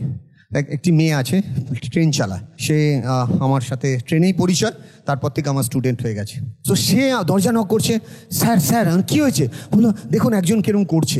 বেরিয়ে গিয়ে দেখি ও সিভিয়ারলি একটা ডিফারেন্ট কন্ডিশনে রয়েছে। ওর মা বললো, স্যার আমরা খুব প্রবলেম, অনেক দূর থেকে এসেছি, বাঁশদ্রোণী থেকে চুচুড়া, যেখানে ওর বাড়ির পাশে আমার চেম্বার। বাট তারপরে আমার বাড়ির লোকেরা যতটা সাপোর্ট করেছে, ও এমন স্পিচ দেবে, আপনারা ভাববেন মৃণাল চক্রবর্তী কোন ছাড়, শুনতে হলে ওর স্পিচ শুনবো। মানে ওর স্পিচ আমি দেখে, তারপরে ওর শরীর খারাপ দেখে আমি মেলাতে পারছি না ওর কী হয়েছে। তো ও ওর নিজের প্রবলেমটা বলবে, এবং আমি সেই ডটটা নিয়ে কাজ করেছি, যেটাকে দুলালদাকেও বললাম, আপনাদেরকেও বলবো, PMF। What is PMF? পরে আসছে, রাইট? ওর স্পিচটা শোনার আগে ওর কি হয়েছিল সেটা বলবে, এবং ওর মাও আছে এখানে। মা অলরেডি কাঁদা শুরু করে দিয়েছে, যেরকম প্রবীর কাঁদছিল, আমার বন্ধু। কোথায় আছে প্রবীর বেরিয়ে গেছে, দেখেছেন? The power of ESP।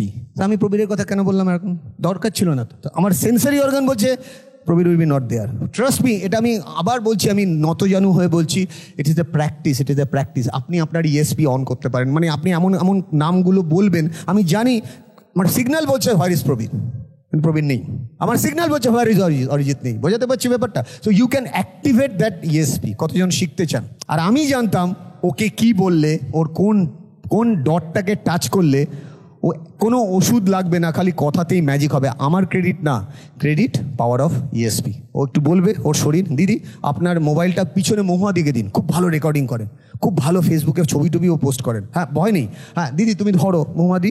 বাড়িতে গেলে খুব ভালো খাওয়ায়, কিন্তু চিকেনের এত বড় লেগ খাইয়েছিল কয়েকদিন আগে। চিংড়ি মাছ খাওয়াতে চেয়েছিল, কিন্তু খাওয়ার সময় হয়নি। দিদি আপনি স্টেজে আসুন, আপনার বলা উচিত, সবার জানা উচিত যে রিয়েল এক্সাম্পল। এবং তারপরে কিন্তু ওই দুটো মানুষকে ডাকবো, ওই দুটো মানুষকে তৈরি থেকো, প্রশ্ন করবো না, এক্সপিরিয়েন্স শেয়ার করতে বলবো। তো ও মা বলবে ছেলের কি হয়েছিল, আর আমি প্র্যাকটিক্যাল এক্সাম্পল অরিজিৎ, তাহলে তুমিও বুঝতে পারবে। আমি একটা স্লাইডে, আচ্ছা আপনারা কি চান আমি ধার করে স্লাইড বলে দিই, না এক একটা জিনিস নিয়ে ডিটেলস এক্সপ্লেনেশন করি? কতজন এটা চাইছেন? এতগুলো হাত, একবার হাততালি। অ্যাক্টিভেশন। আপনার সেন্সরি অর্গানগুলোকে আমি রিঅ্যাক্টিভেট করলাম। মা হিসেবে আপনি বলুন কি হয়েছিল, তারপরে আপনি। আমার নাম বর্ণালী ঘোষ, আমার ছেলে পূর্বাস। ও একদম নর্মাল ছিল, ক্লাস 9-10-এ পড়ে এখন, কেন্দ্রীয় বিদ্যালয় বালিগঞ্জে। ওর হঠাৎ লাস্ট ইয়ার 2023-এ 5th অক্টোবর এমনি জাস্ট মাথা একটু ব্যথা হয়েছে। তো আমাকে স্কুল থেকে ফোন করলেন যে ম্যাম ওর মাথা ব্যথা করছে, ওকে নিয়ে যান। সেদিন তোর AI কম্পিউটার পরীক্ষা ছিল, তো আমি স্কুল থেকে নিয়ে এলাম। স্কুল থেকে এনে আমি আমাদের ওখানে মেডিসিন ডক্টরকে দেখালাম। ডক্টর বললেন যে ওর একটু মনে হয় মাইগ্রেনের ব্যথা হচ্ছে, তো মেডিসিন দিলেন, 5 দিন মেডিসিন খেয়ে কমলো না। আমি বললাম স্যার ওর তো ব্যথা কমছে না, বললেন একটা স্ক্যান করানো ওর মাথায়। তো স্ক্যান করালাম, স্ক্যান রিপোর্ট নর্মাল। তখন উনি আমাকে বললেন আপনি নিউরো ডক্টর দেখান। তো আমি নিউরো ডক্টর পিকে, আমি ডক্টরের নাম বলছিলাম, ডক্টর দেখালাম। তো ওখান থেকে বললেন যে ও এমনি একটু মাইগ্রেনের ব্যথা, কোনো প্রবলেম নেই। তারপর আমি নিউরো সায়েন্সে নিয়ে গেলাম, ওখানেও ডক্টর দেখালাম। ডক্টর বললেন মাইগ্রেনের ব্যথা, বলে ওখানে নিউরোর প্রচুর ওষুধ ওকে দিলেন। 4-5 দিন ওটা খাবার পর ওর বডি মুভমেন্ট পুরোপুরি চেঞ্জ হতে শুরু করলো। তার আগে ও ইস্ট বেঙ্গল জুনিয়র্সে ফুটবল প্র্যাকটিস করতো, ওখানে খেলতে যেত, প্লাস পাড়ার 2টো মাঠেও ফুটবল খেলছে অ্যাজ এ গোলকিপার। তখন ওর ওয়েট এরকম ছিল না, তখন একদম স্লিম ছিল। ওর 1 বছরে 23 কেজি ওয়েট বেড়ে গেছে। 2023 অক্টোবর থেকে 24 অক্টোবর 23 কেজি ওয়েট ওর বেড়ে গেছে। তো তারপরে আমরা ওকে যেহেতু বডি মুভমেন্ট, কথা বলতে পারছে না, হাঁটতে জাস্ট 6 দিন ওষুধটা খাওয়ানোর পর এই প্রবলেমটাও শুরু হলো। তারপরে আমরা ওকে ব্যাঙ্গালোর নিয়ে গেলাম। তো ব্যাঙ্গালোর ডক্টররা ওকে দেখে বললেন যে ওর, তার মধ্যে ইন দ্য মিনটাইম আমি ওকে 40s আমরি সব জায়গায় দেখিয়েছি। ওর এমআরআই করা হয়েছে, স্ক্যান করা হয়েছে, ভিডিও ইজি সমস্ত ট্রিটমেন্ট ওর করা হয়েছে, কিন্তু রিপোর্টসে কিছুই বেরোচ্ছে না ওর। তখন আমাদের ব্যাঙ্গালোর থেকে বললেন যে ওর এটা পুরোটাই হচ্ছে অ্যাংজাইটি আর স্ট্রেস থেকে ওর এই প্রবলেমটা হচ্ছে। তো ওকে আপনারা কলকাতায় নিয়ে গিয়ে কাউন্সিলিং করান, আর কোনো সাইকো ডক্টর দেখান, সাইকোলজিস্ট আর সাইকিয়াট্রিস্ট দেখান আপনারা। তো আমরা ব্যাঙ্গালোর থেকে চলে এলাম, এসে আমরা কলকাতায় এসে ডক্টর দেখাচ্ছি, নিউরো সায়েন্সের ট্রিটমেন্ট ওর চলছে। তো কিছুতে ওর ইমপ্রুভ কিছু হচ্ছে, এক সময় কথা বলতে প্রবলেম হচ্ছে, কোনো সময় হাঁটতে প্রবলেম হচ্ছে, কোনো সময় সাইটিক অ্যাটাক টাইপের সিজার টাইপের আসছে, কিন্তু ওর কিন্তু কোনো এপিলেপসি নেই, কিন্তু হঠাৎ করে ওরকম টাইপেরও আসছে।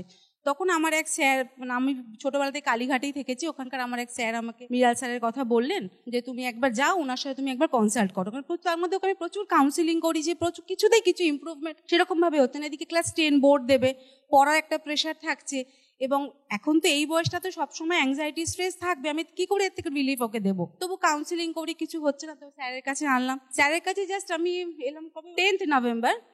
একটা সেশন স্যারের কাছে আসার পরই আমি বাড়ি গিয়ে ওর মধ্যে 100% চেঞ্জ দেখতে পারলাম। ওর কথাটা যে বন্ধ হয়ে গেছিল, ও যে কথা বলতে পারছিল না, সেই কথাটা সাউন্ড চলে এলো, হাঁটতে পারছিল না, হাঁটাটাও আস্তে আস্তে ও ঠিক হয়ে গেল। তখন স্যারের সাথে আমি ডেইলি ফোনে হোয়াটসঅ্যাপে বাড়িতে কথা বলি। তো স্যার আমাকে বলেছেন এই অনুষ্ঠানটা ওকে নিয়ে আসতে, তাহলে ওর অনেকটা ইমপ্রুভমেন্ট হবে। আজকে ওর প্রি বোর্ড এক্সাম চলছে, আমি ওকে স্কুল থেকে পরীক্ষা দিয়ে সকাল 6:30টায় বাড়ি থেকে বেরিয়েছি। ওকে প্রি বোর্ড এক্সাম স্কুল থেকে পরীক্ষা দিয়ে আমি ওকে এখানে নিয়ে এসেছি আজকে। ইভেন ওর এখন পরীক্ষা চলছে, তবু আমার মনে বিশ্বাস যে স্যারের কাছে এসে ও ঠিক হবে, এই বিশ্বাস নিয়ে আমি স্যারের বেতে আমি ওকে নিয়ে এসেছি। আমি ওকে দিচ্ছি, আপনার ওর সাথে একটু কথা বলবো। আমি একটু স্পিচ দিতে চাই, আর এই স্পিচটা আমি কোনো ইমোশনাল অ্যাংজাইটি স্ট্রেস শরীর খারাপ নিয়ে দেবো না, এটা আমার ভালোবাসার দেশ ভারতকে নিয়ে আমি এই স্পিচটা দেবো। ताऊ আমি হিন্দিতেই দেব, আমি হিন্দিতে বেশি कंफर्टेबल। मैं उस देश का नागरिक हूँ जिसकी होठों में गंगा हाथों में तिरंगा है, जो देश जो कभी सत्यम शिवम सुंदरम तो कभी वंदे मातरम तो कभी पंजाब सिंध गुजरात मराठा द्रविड़ उत्कल बंगा है। मैं उस देश का नागरिक हूँ जो 7 समंदर दूर रहने वाले परदेशियों को भी ब्रदर्स एंड सिस्टर्स कहकर पुकारती है। वही है मेरी प्रेम की पूज्य भूमि, भारतवर्ष कहलाती है, भारतवर्ष कहलाती है। मैं पूर्वाश घोष, पीएम श्री केंद्र विद्यालय बालीगंज का छात्र, आज आप सभी को संबोधित करते हुए मुझे बहुत खुशी हो रही है। आज हमारे पास जो कुछ भी है हमारे देश से जुड़ा हुआ है। आज जब हम 78 साल हो गए स्वाधीनता को मिली, आजादी मिली, इन 78 सालों में देश के पास बहुत सारी चुनौतियां आए, लेकिन हम भारतवासी एक साथ रहकर उस सारे चुनौतियों को पार करके आज हम उन्नति के पथ पर चल रहे हैं। आज हमारे देश जब आजादी का अमृत महोत्सव मना रहा है, यानी जब हम इस कालखंड, ये 25 साल का कालखंड पालन करेंगे, जब हमारा देश विकसित राष्ट्र के बनकर दुनिया के ऊपर अपना परचम लहराएगा। लेकिन ये विकसित राष्ट्र केवल एक इंसान के लिए नहीं हो पाएगा। अगर ये विकसित राष्ट्र बनाना है तो इस देश के 140 करोड़ आवाम को एक साथ होना पड़ेगा। अगर हम अनेकता में एकता रखेंगे, चाहे हम किसी भी जात से क्यों ना हो, अगर अनेकता में एकता रखेंगे और इस सब को अपना देश के लिए अपना सर्वस्व देकर इस देश की उन्नति के लिए अपना योगदान देंगे, तो मेरा ये विश्वास क्या पूरे भारतवासियों का विश्वास है कि आने वाले 23 वर्षों में जब हम आजादी के अमृत कालखंड पालन करेंगे, यानी 2047 2047 तक ये देश एक विकसित देश बनकर के दुनिया के ऊपर अपना परचम लहराएगा। लेकिन जाते जाते 2 पंक्तियां मैंने लिखी है, वो 2 पंक्तियां कहकर जाना चाहूंगा। गूंज रहा था जब जब दहला विश्व हमारा, जब जब दहला विश्व हमारा, जब जब बेमकसद खून बहा, चीन रूस जापान ने भारत को एक दूत कहा, भारत को एक दूत कहा, भारत को एक दूत कहा। जय हिंद, जय भारत, भारत माता की जय। धन्यवाद। ওর জন্য একবার সবাই মিলে হাতটা এরকম করুন। আমি জাস্ট বলছি যেভাবে হাতটা এরকম করুন, জয়া ভালো করে ছবিটা ধরবে।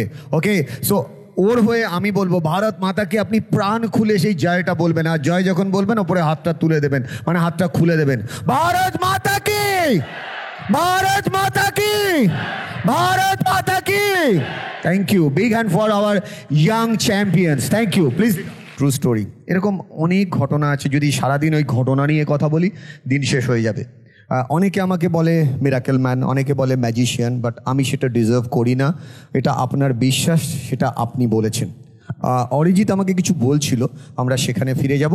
সময় খুব লিমিটেড, সিনেমা শুরু হয়নি কিন্তু লাস্ট সিনের টাইম চলে এসছে, মানে আমাদের প্রোগ্রামটা শেষের কাছাকাছি চলে এসছে। আমি জানি আমি এটা পারি, ঘড়ি দেখতে ভুলিয়ে দিতে পারি। অনেকে বলে আমি নাকি পিসি সরকার, ঘড়ি আর আমি আর আপনার সিট, আপনি কতক্ষণ ওই চেয়ারটায় বসে আছেন আপনি জানেন না। না না, ভয় নেই, এক্ষুনি শেষ করছি না। এখন আর কেউ বাথরুমে যাবেন না, আর বেরিয়েও যাবেন না, তার কারণ এখন সেই ঘটনাটা ঘটবে যেটা দেবী সেটি হার্টে করে, ট্রান্সফরমেশন। মানে এমন কিছু কথা, এমন কিছু টাচ, এমন কিছু মুহূর্ত এখন আপনার শরীর আর মনের মধ্যে হবে। অনুরোধ, প্লিজ কেউ সিট ছেড়ে যাবেন না, রিকোয়েস্ট। হ্যাঁ, তার কারণ এখন এই 5 থেকে 7টা মিনিট আপনার 70 বছর এগিয়ে 70 বছর পিছিয়ে আপনাকে যেন মনে হবে দ্রোন ক্যামেরার মতন আপনি আপনার জীবনটাকে দেখছেন, জন্ম দেখছেন, এগিয়ে যাওয়া দেখছেন, সাকসেস দেখছেন, সফলতা দেখছেন। ব্যর্থতা তো দেখতেই হবে, না হলে সফল হবেন কি করে? দেখব অরিজিতের প্রশ্নের মাধ্যমে। আমি আপনাদের প্রশ্নগুলো নেব, তবে তার আগে একটা প্রশ্ন সমস্ত দর্শকদের পক্ষ থেকে, কারণ আমরা তো অনেক কমেন্টে পাই। আচ্ছা, আমার আর স্যারের 2টো পডকাস্ট আছে, কে কে দেখেছেন একটু হাত তুলবেন? বাহ, অনেক মানুষ দেখেছেন। Thank you. একটা কথা অ্যাড করতে হবে, কতজন বইটা নিয়েছেন? একটু বইটা বার করুন, কারণ আছে, একটু বার করুন। না, যাদের কাছে বই নেই, হ্যাঁ এখন বই বার করতে পারেন, বইটা বার করুন, কেননা জয়া অনেকক্ষণ ধরে কোনো ছবি তোলেনি, জয়াকে ইনভলভ করাতে হবে। হ্যাঁ, একটু মুখটা ঘোরান, আপনাদের মনে, আপনাদের বাড়িতে, আপনাদের হৃদয়ে আমি থাকতে চাই, একটু দেখান, সবাই মিলে দেখুক। সবাই সবাই যদি যতজনের কাছে আছে অন্তত বইটা তুলবেন। রাইট, বইটা নামাবেন না, বইটা নামাবেন না। জয়া ছবি তোলা হয়েছে, হয়েছে, শান্তি। এবার বইটা নামান। এই বইয়ের মধ্যে 2টো পডকাস্টের লিঙ্ক দেওয়া আছে, খুশি আপনারা যারা দেখেননি আবার দেখবেন প্লিজ। অরিজিৎ, হ্যাঁ, তো সেখান থেকে একটা প্রশ্ন আমরা পেয়েছিলাম, সেটা হচ্ছে যে এখানে বহু মানুষ আছেন যারা হয়তো সেইভাবে ঠিক নেই, তারা ভাবছেন যে ভগবান একদিন আমাকে খুব ভালো একটা জায়গা করে দেবে। আচ্ছা, আপনাদের কি প্রশ্নটা ভালো করে শুনবেন, আমি ইচ্ছা করে করছি এটা। অনেকে অন্যমনস্ক, অনেকে মোবাইলটা বার করে একটু দেখছে, দেরি হয়ে যাচ্ছে না তো? গার্লফ্রেন্ডকে অনেকক্ষণ হাওয়া দেওয়া হয়নি, একটু হাওয়া দিই, নাহলে গার্লফ্রেন্ড আবার অন্য জায়গায় যদি চলে যায়, মানে girlfriend boyfriend both will be there. তো যাই হোক, আচ্ছা, আপনাদের জীবনের একটা স্বপ্ন তো আছে, কার কার জীবনের ভালো একটা স্বপ্ন আছে একটু হাত তুলুন। এই তো সবার আছে। এইবার তো কি হয় যে সকলে জানে যে আমার প্রত্যেকের আলাদা আলাদা লক্ষ্য থাকে, এবং সেখানে তারা ভাবে যে ভগবান একদিন এমন একটা দিন দেবেন বা ভগবান মুখ তুলে চাইবেন। এই বিশ্বাসটা তো অনেকেরই আছে, ভগবান মুখ তুলে চাইবেন। মানে তুমি বলতে চাইছো ওই যে আমরা দেখতে পাচ্ছি 2024-এ দাঁড়িয়ে যদি আমি আমার জীবনের রাস্তাটা দেখি, কেউ হয়তো ভাবছেন যে আমি 2025-এ গিয়ে এটা অ্যাচিভ করবো, বা 30-এ গিয়েও অ্যাচিভ করবো, বা 30-এ গিয়েও অ্যাচিভ করবো, বা আরেকটু এগিয়ে গিয়ে। আর সেই অ্যাচিভমেন্টে বেশিরভাগ মানুষের ভরসা হচ্ছে ভগবান মুখ তুলে চাইবেন। আচ্ছা, এটাও একটু হাত তুলে দেখাবেন প্লিজ, যে ভগবান মুখ তুলে চাইবেন কারা কারা। বিশেষ অনেকে লজ্জা পাচ্ছেন, প্লিজ লজ্জা পাবেন না। তো যাই হোক, অনেকে কিন্তু এখানে আমার প্রশ্ন থাকবে, কতজনের এরকমও হয়েছে ভগবান হতে পারে, আল্লাহ হতে পারে, জিজাস হতে পারে, ভাববেন না এখানে ধর্ম আলোচনা হচ্ছে, একদমই তাই। বাট আমি একটু বলতে চাইলাম, কতজনের ভগবানের ওপরে বিশ্বাস ছিল যতদিন ভগবান আপনার মতন সব কিছু শুনেছে, আর ঠিক আপনি যেটা চেয়েছেন সেটা যেদিন হয়নি সেদিন মনে হয়েছে ভগবান বলে কেউ নেই, ওটা শয়তান, ওটা ভগবান নয়। এখানে বহু মানুষ আছেন নিজের মনের মধ্যে এই যুদ্ধটা করেছেন। আমি জানি, আমার নিজের চোখে দেখা আমার মা এসে, সেই ভদ্রমহিলা এসে কাঁদছে আর বলছে আমার সন্তান ওটা নয়, আমার সন্তান কুলাঙ্গার। আমি জানি ভগবান নেই। আজকে সেই মাই আমার সামনে এসে ঝোঁকে কাঁদে, উইথ অল ডিউ রেসপেক্ট, স্কুলের হেডমিস্ট্রেস, সে এসে বলে আপনি যদি সেদিন আমার সন্তানের বুকে মনে না স্নান করতে পারতেন, আমার ছেলে আজকে পিএইচডি করতে পারতো না। সে বিদেশে একটা বিরাট বড় ইউনিভার্সিটিতে পিএইচডি করছে। সো ওই জায়গাটার ওপরেই আমি কাজ করি। হ্যাঁ, তো ডেফিনেটলি সেইখানে আমাদের একটা প্রবাদ আছে, যে প্রবাদটা স্যার আমরা সবাই একসাথে আপনাকে বলতে চাই। সেটা হচ্ছে ভগবান যা করেন, আর একবার ভগবান যা করেন, তো ভগবান এক সেকেন্ড, ভগবান যা করেন মঙ্গলের জন্য করেন, এটা কিন্তু একটা সেকেন্ড, সরি, ভগবান যা করেন মঙ্গলের জন্য করেন, এটা কিন্তু সবাই বিশ্বাস করে। আমরা পৃথিবীতে আছি, আমরা ভগবানের ভরসায় হোক, যে কোনো ভরসায় হোক, ওই স্বপ্নের জায়গাটা অ্যাচিভ করার জন্য কি মাইন্ডসেট নিয়ে চলতে পারি। এখন যে কথাগুলো বলবো একটু একটু কনসিয়াসলি শুনবেন। আমি জানি না এই গল্প বা এই ঘটনাটা কতজন বুঝবেন। দুলালদা বুঝবেন, অনেক জ্ঞানীগুণী মানুষরা তো বুঝবেনই। আপনার মনের ভেতরে একটা আপনি আছেন, সেটা অনেক সময় ঘুমিয়ে থাকে বলে আপনি স্বপ্নে যেতে চাইছেন কিন্তু স্বপ্ন ছুঁতে পাচ্ছেন না। কতজন এটা বিশ্বাস করে? আমাদের ভেতরে আমি, আর সেই আমিটা অনেক সময় ঘুমিয়ে থাকে, রাইট? এক দেশের রাজা, তার এক প্রিয় হাতি, যে হাতি নিয়ে মহারাজ সব যুদ্ধ গিয়ে জয় করে এসেছেন। ইভেন যদি হেরেও থাকেন, সেই হাতি কিন্তু রাজাকে সেভ করেছে। ঘটনাটা এরকম ঘটলো, একদিন সেই হাতির, যেরকম আমাদেরও বয়স হয়, হাতির কি হলো, বয়স হলো। মহারাজ বলেন এ স্পেশাল হাতি, একে যেন কেউ ডিস্টার্ব করবে না। আমি 2 জন নয় 10 জন মানুষকে দিচ্ছি, সঙ্গে 1 বিঘা জমি, খাওয়া দাওয়া, স্নান করানো, সব যেন রেগুলার বেসিসে যখন যুদ্ধে যোগদান করতো যে রেসপেক্ট পেত, same respect should be there, right? ঘটনাটা কি ঘটলো? যথারীতি একদিন মহারাজের কাছে খবর, মহারাজা বিপদ হয়ে গেছে। বলে বিপদ কি?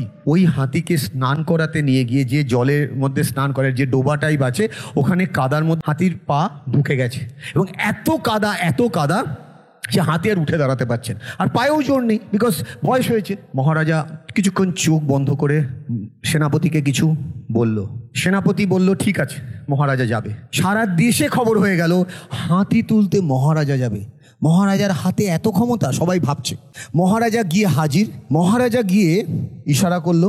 ঘটনাটা এরকম ঘটলো, মহারাজা যখন যুদ্ধে যেত, যে সমস্ত আওয়াজ হতো, যে সাউন্ড হতো, ঠিক ওই সাউন্ড, ধম ধম ধম ধম ধম, ওই যে টিমটা যারা যুদ্ধের আগে বাজনা বাজাতে যেত, ওই টিমটা পুরো পুকুরের ধারে ঘিরে দাঁড়ালো।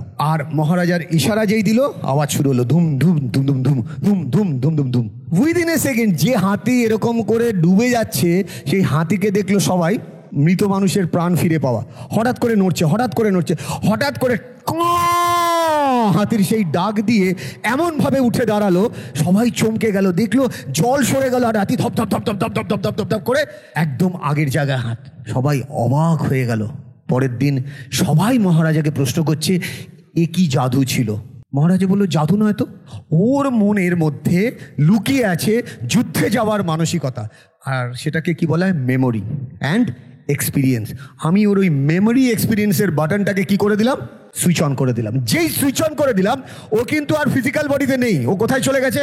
ওই মেন্টাল বডিতে, ওই আগেকার হাতি। ও ফিজিক্যাল বডি থেকে নয়, মেন্টাল বডি দিয়ে করছে। যে কারণে রোনালদো, যে কারণে মেসি, যে কারণে সুনীল ছেত্রী, যে কারণে প্রীতম কোটাল, যে কারণে দীপিকা কুমারী, যে কারণে চন্দ্রী, ইয়শ জ্যোতি বা আলোলিকা, এরকম প্লেয়াররা এক্সট্রিমলি প্রেশারে থাকার পরেও ও মনের চোখে দেখতে পায় সেই ঘটনাগুলো যখন জিতেছিল তখন কি মেন্টাল মেকআপে ছিল। So it's all the power of mindset and mental makeup. আপনাকে মাঝে মাঝে রিহার্সাল করতে হবে। কি রিহার্সাল? Mental rehearsal. কীরকম? আপনি যেদিন সব থেকে জীবনে খুশি ছিলেন, প্রচুর বাধার মধ্যেও আপনার কোথাও মনে একটা আলো জ্বলেছিল, যে আলো বারবার বলতো জিরো হয়েও হিরো হওয়া যায়। একজন ম্যাথমেটিশিয়ান অনেকগুলো নাম্বারকে ইনভাইট করে বলছে তোমরা এসো, তোমাদেরকে পার্টি দেবো, রোজ তোমাদের নিয়ে কাজ করি। যেরকম আজকে যদি দুলালদা তার ইউনিটকে বলে আমরা পার্টি দেবো, সবাই যাবে। তো সমস্ত নাম্বার এসছে, ম্যাথমেটিশিয়ান স্টেজে দাঁড়িয়ে কি দেখছে, কে মিসিং? Zero missing.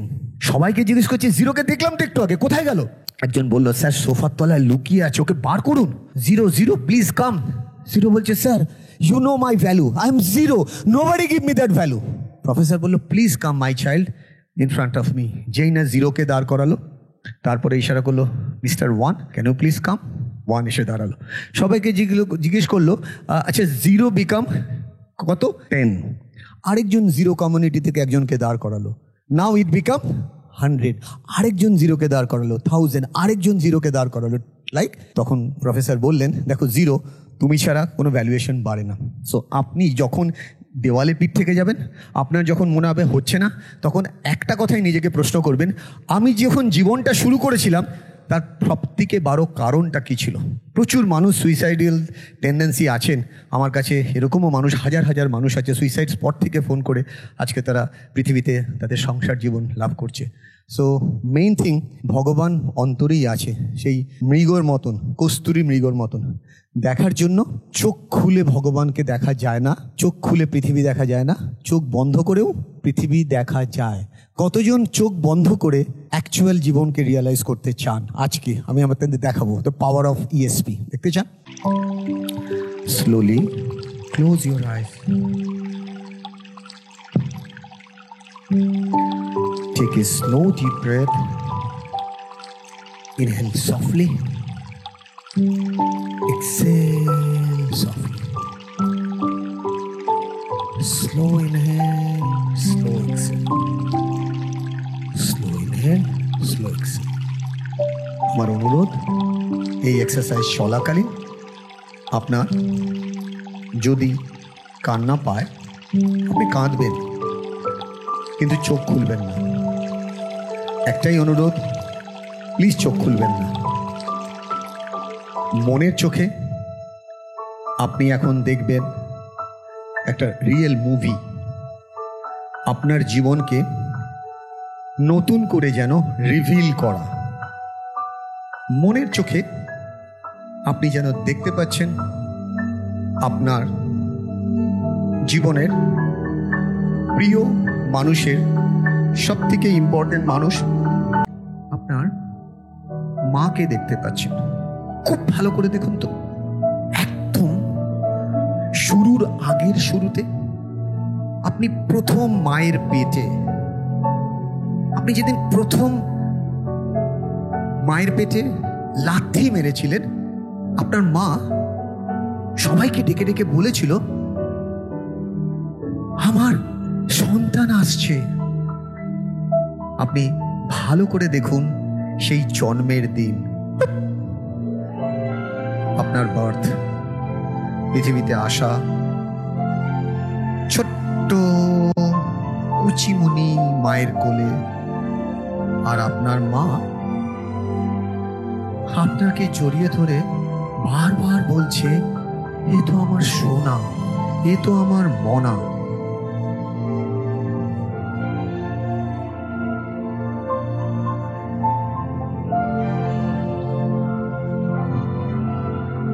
আরেকটু ভালো করে দেখুন তো, মায়ের গায়ের গন্ধ। আপনি মায়ের আঁচল ধরে টানতেন আর বলতেন মা মা আজকে টিফিন বক্সে একটু সুজি বানিয়ে দেবে। খেয়াল করে দেখুন তো, সেই টিফিন বক্সটা নিয়ে যখন স্কুলে মারপিট করে বাড়ি ফিরলেন, মাই কিন্তু আদর করে বলল আমার সোনা বাবা কালকে সকালে তোমাকে উঠতে হবে, তাড়াতাড়ি শুয়ে পড়ো। তোমার মনে পড়ে সেই প্রথম দিকে মায়ের সাথে বাবার তোমার প্রতি স্যাক্রিফাইস অ্যান্ড কম্প্রোমাইজ?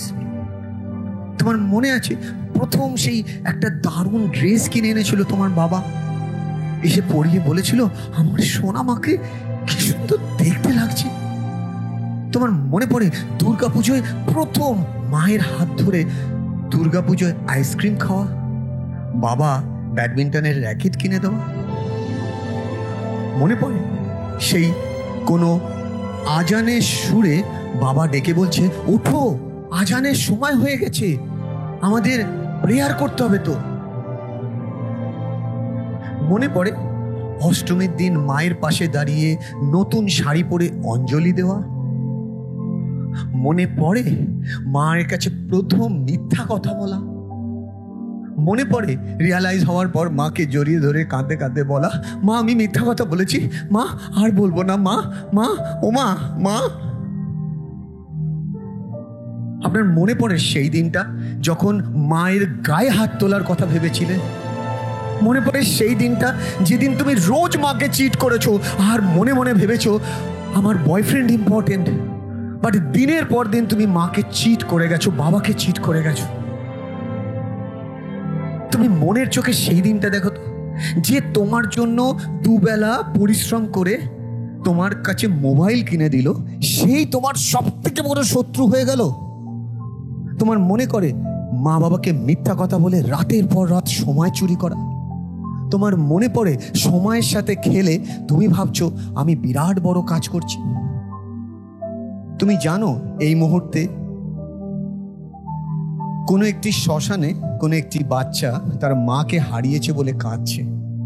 আমার কাছে পরশুদিন ফোন এসেছিল যে স্যার আমার মা নেই, স্যার আমার বাবা নেই, স্যার বাবাকে চাইলেও ছুতে পারবো না, যে স্যার আমি কাকে ধরে কাঁদবো। আমার কাছে উত্তর ছিল না।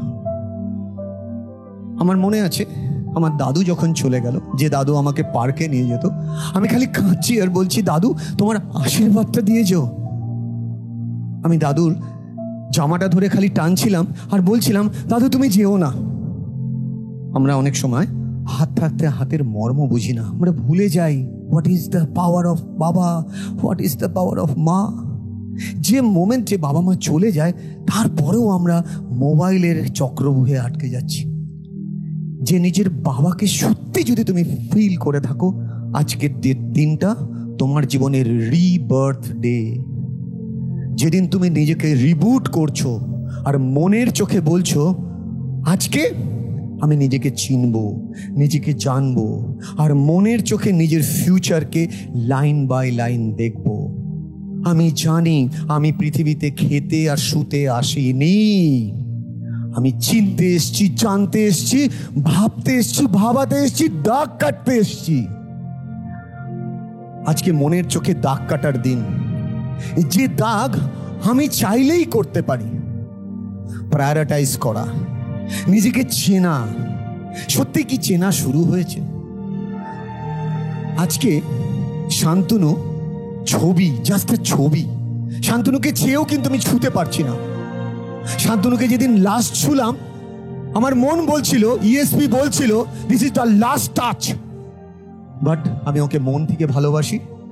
সেই জন্য ছোঁয়ার পরেও আমি জানতাম ও আমার মনকে ছুঁয়ে রেখেছে। যেদিন শান্তনুকে নিয়ে যাওয়া হচ্ছে শ্মশানে, আমি রয়েছি কুচবিহারে। ওপরওয়ালার খেলা, ওপরওয়ালা হাসছে আর বলছে এই শান্তনুকে তুই মনে ধর, ছবিতে ধরিস না, মূর্তিতে ধরিস না। আমরাও কোনো একদিন এভাবেই ভ্যানিশ হয়ে যাব। আমরা সবাই জানি আমাদের হাতে সময় লিমিটেড। এই লিমিটেড সময় লিমিটলেস পাওয়ার যদি আনতে হয়, this is the right time. মনকে একবার হলেও বলুন বাবা সাথে থেকো, মা সাথে থেকো। আজ থেকে আমি নিজেকে নতুন করে চিনলাম, জানলাম, আর নতুন জার্নি শুরু হলো। Say yes I am ready. The moment you say ready,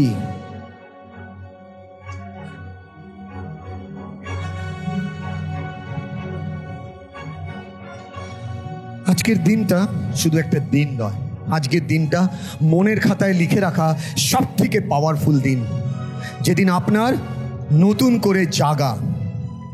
মনের চোখে আজকে আমরা এগিয়ে যাব ঠিক 1 বছর আগে। জাস্ট মনের চোখে আজকে দেখব সেই দিনটা, যে দিনটা আপনার জীবনের সব থেকে গুরুত্বপূর্ণ দিন।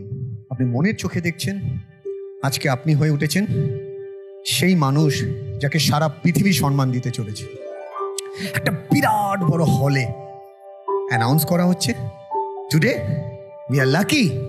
আজকে আমরা ইনভাইট করতে চলেছি এরকম একজন মানুষকে, যে মানুষের মনে ঢুকে তার চাবি দিয়ে খুলে তার মনের মণিকোঠায় মনকে জাগিয়ে তোলে। কেন ইমাজিন আপনি স্টেজে দাঁড়িয়ে আছেন, প্রচুর লোকের হাততালি, কিন্তু অবাক হয়ে দেখছেন ফ্রন্ট রোতে আপনার মা চোখ দিয়ে আপনাকে বলছে আমার আশীর্বাদ তোর সাথে আছে। এটা তো যা শুরু। মায়ের ঠিক পাশে সেই বাবা, সেই বাবার গায়ের গন্ধ আর সেই বাবার ড্রেস। চোখ দিয়ে বাবা বলছে, জীবনের জাস্ট আজকের দিনটা কিন্তু তোর রিবার্থ ডে। আর হলের কোনায় সেই মৃণাল চক্রবর্তী, যার দিকে তাকিয়ে আপনি বলছেন, thank you Mrinal, thank you. ভাগ্যিস তুমি আমার মনের ভেতরে ঢুকে আমার মনকে জাগিয়ে দিয়েছিলে। জাস্ট ফিল করুন। আর যেন মাকে আপনি প্রণাম করছেন, এভাবে দুটো হাত চোখ বন্ধ করে বুকের কাছে নিয়ে আসুন প্লিজ। প্রত্যেককে বলবো চোখ খুলবেন না, নিজের মাকে সামনে দেখছেন, ফিল দ্য মোমেন্ট। আর প্রণাম করতে করতে দুটো হাত আকাশের দিকে তুলে ধরুন, যেন মনে করুন আপনার আল্লাহ, ঈশ্বর, জিজাস সব দিক থেকে ওয়াহিগুরু আপনাকে ভর করেছে। দুটো হাত ছড়িয়ে দিন, আকাশের দিকে তাকাবেন কিন্তু চোখ খুলবেন না। দুটো হাত ছড়িয়ে দিয়ে আপনি মন থেকে যেন বাবা মাকে আর ঈশ্বর, আল্লাহ, জিজাসকে ফিল করতে পারছেন। জাস্ট ফিল ইট, হাত নামাবেন না, just feel it from your heart.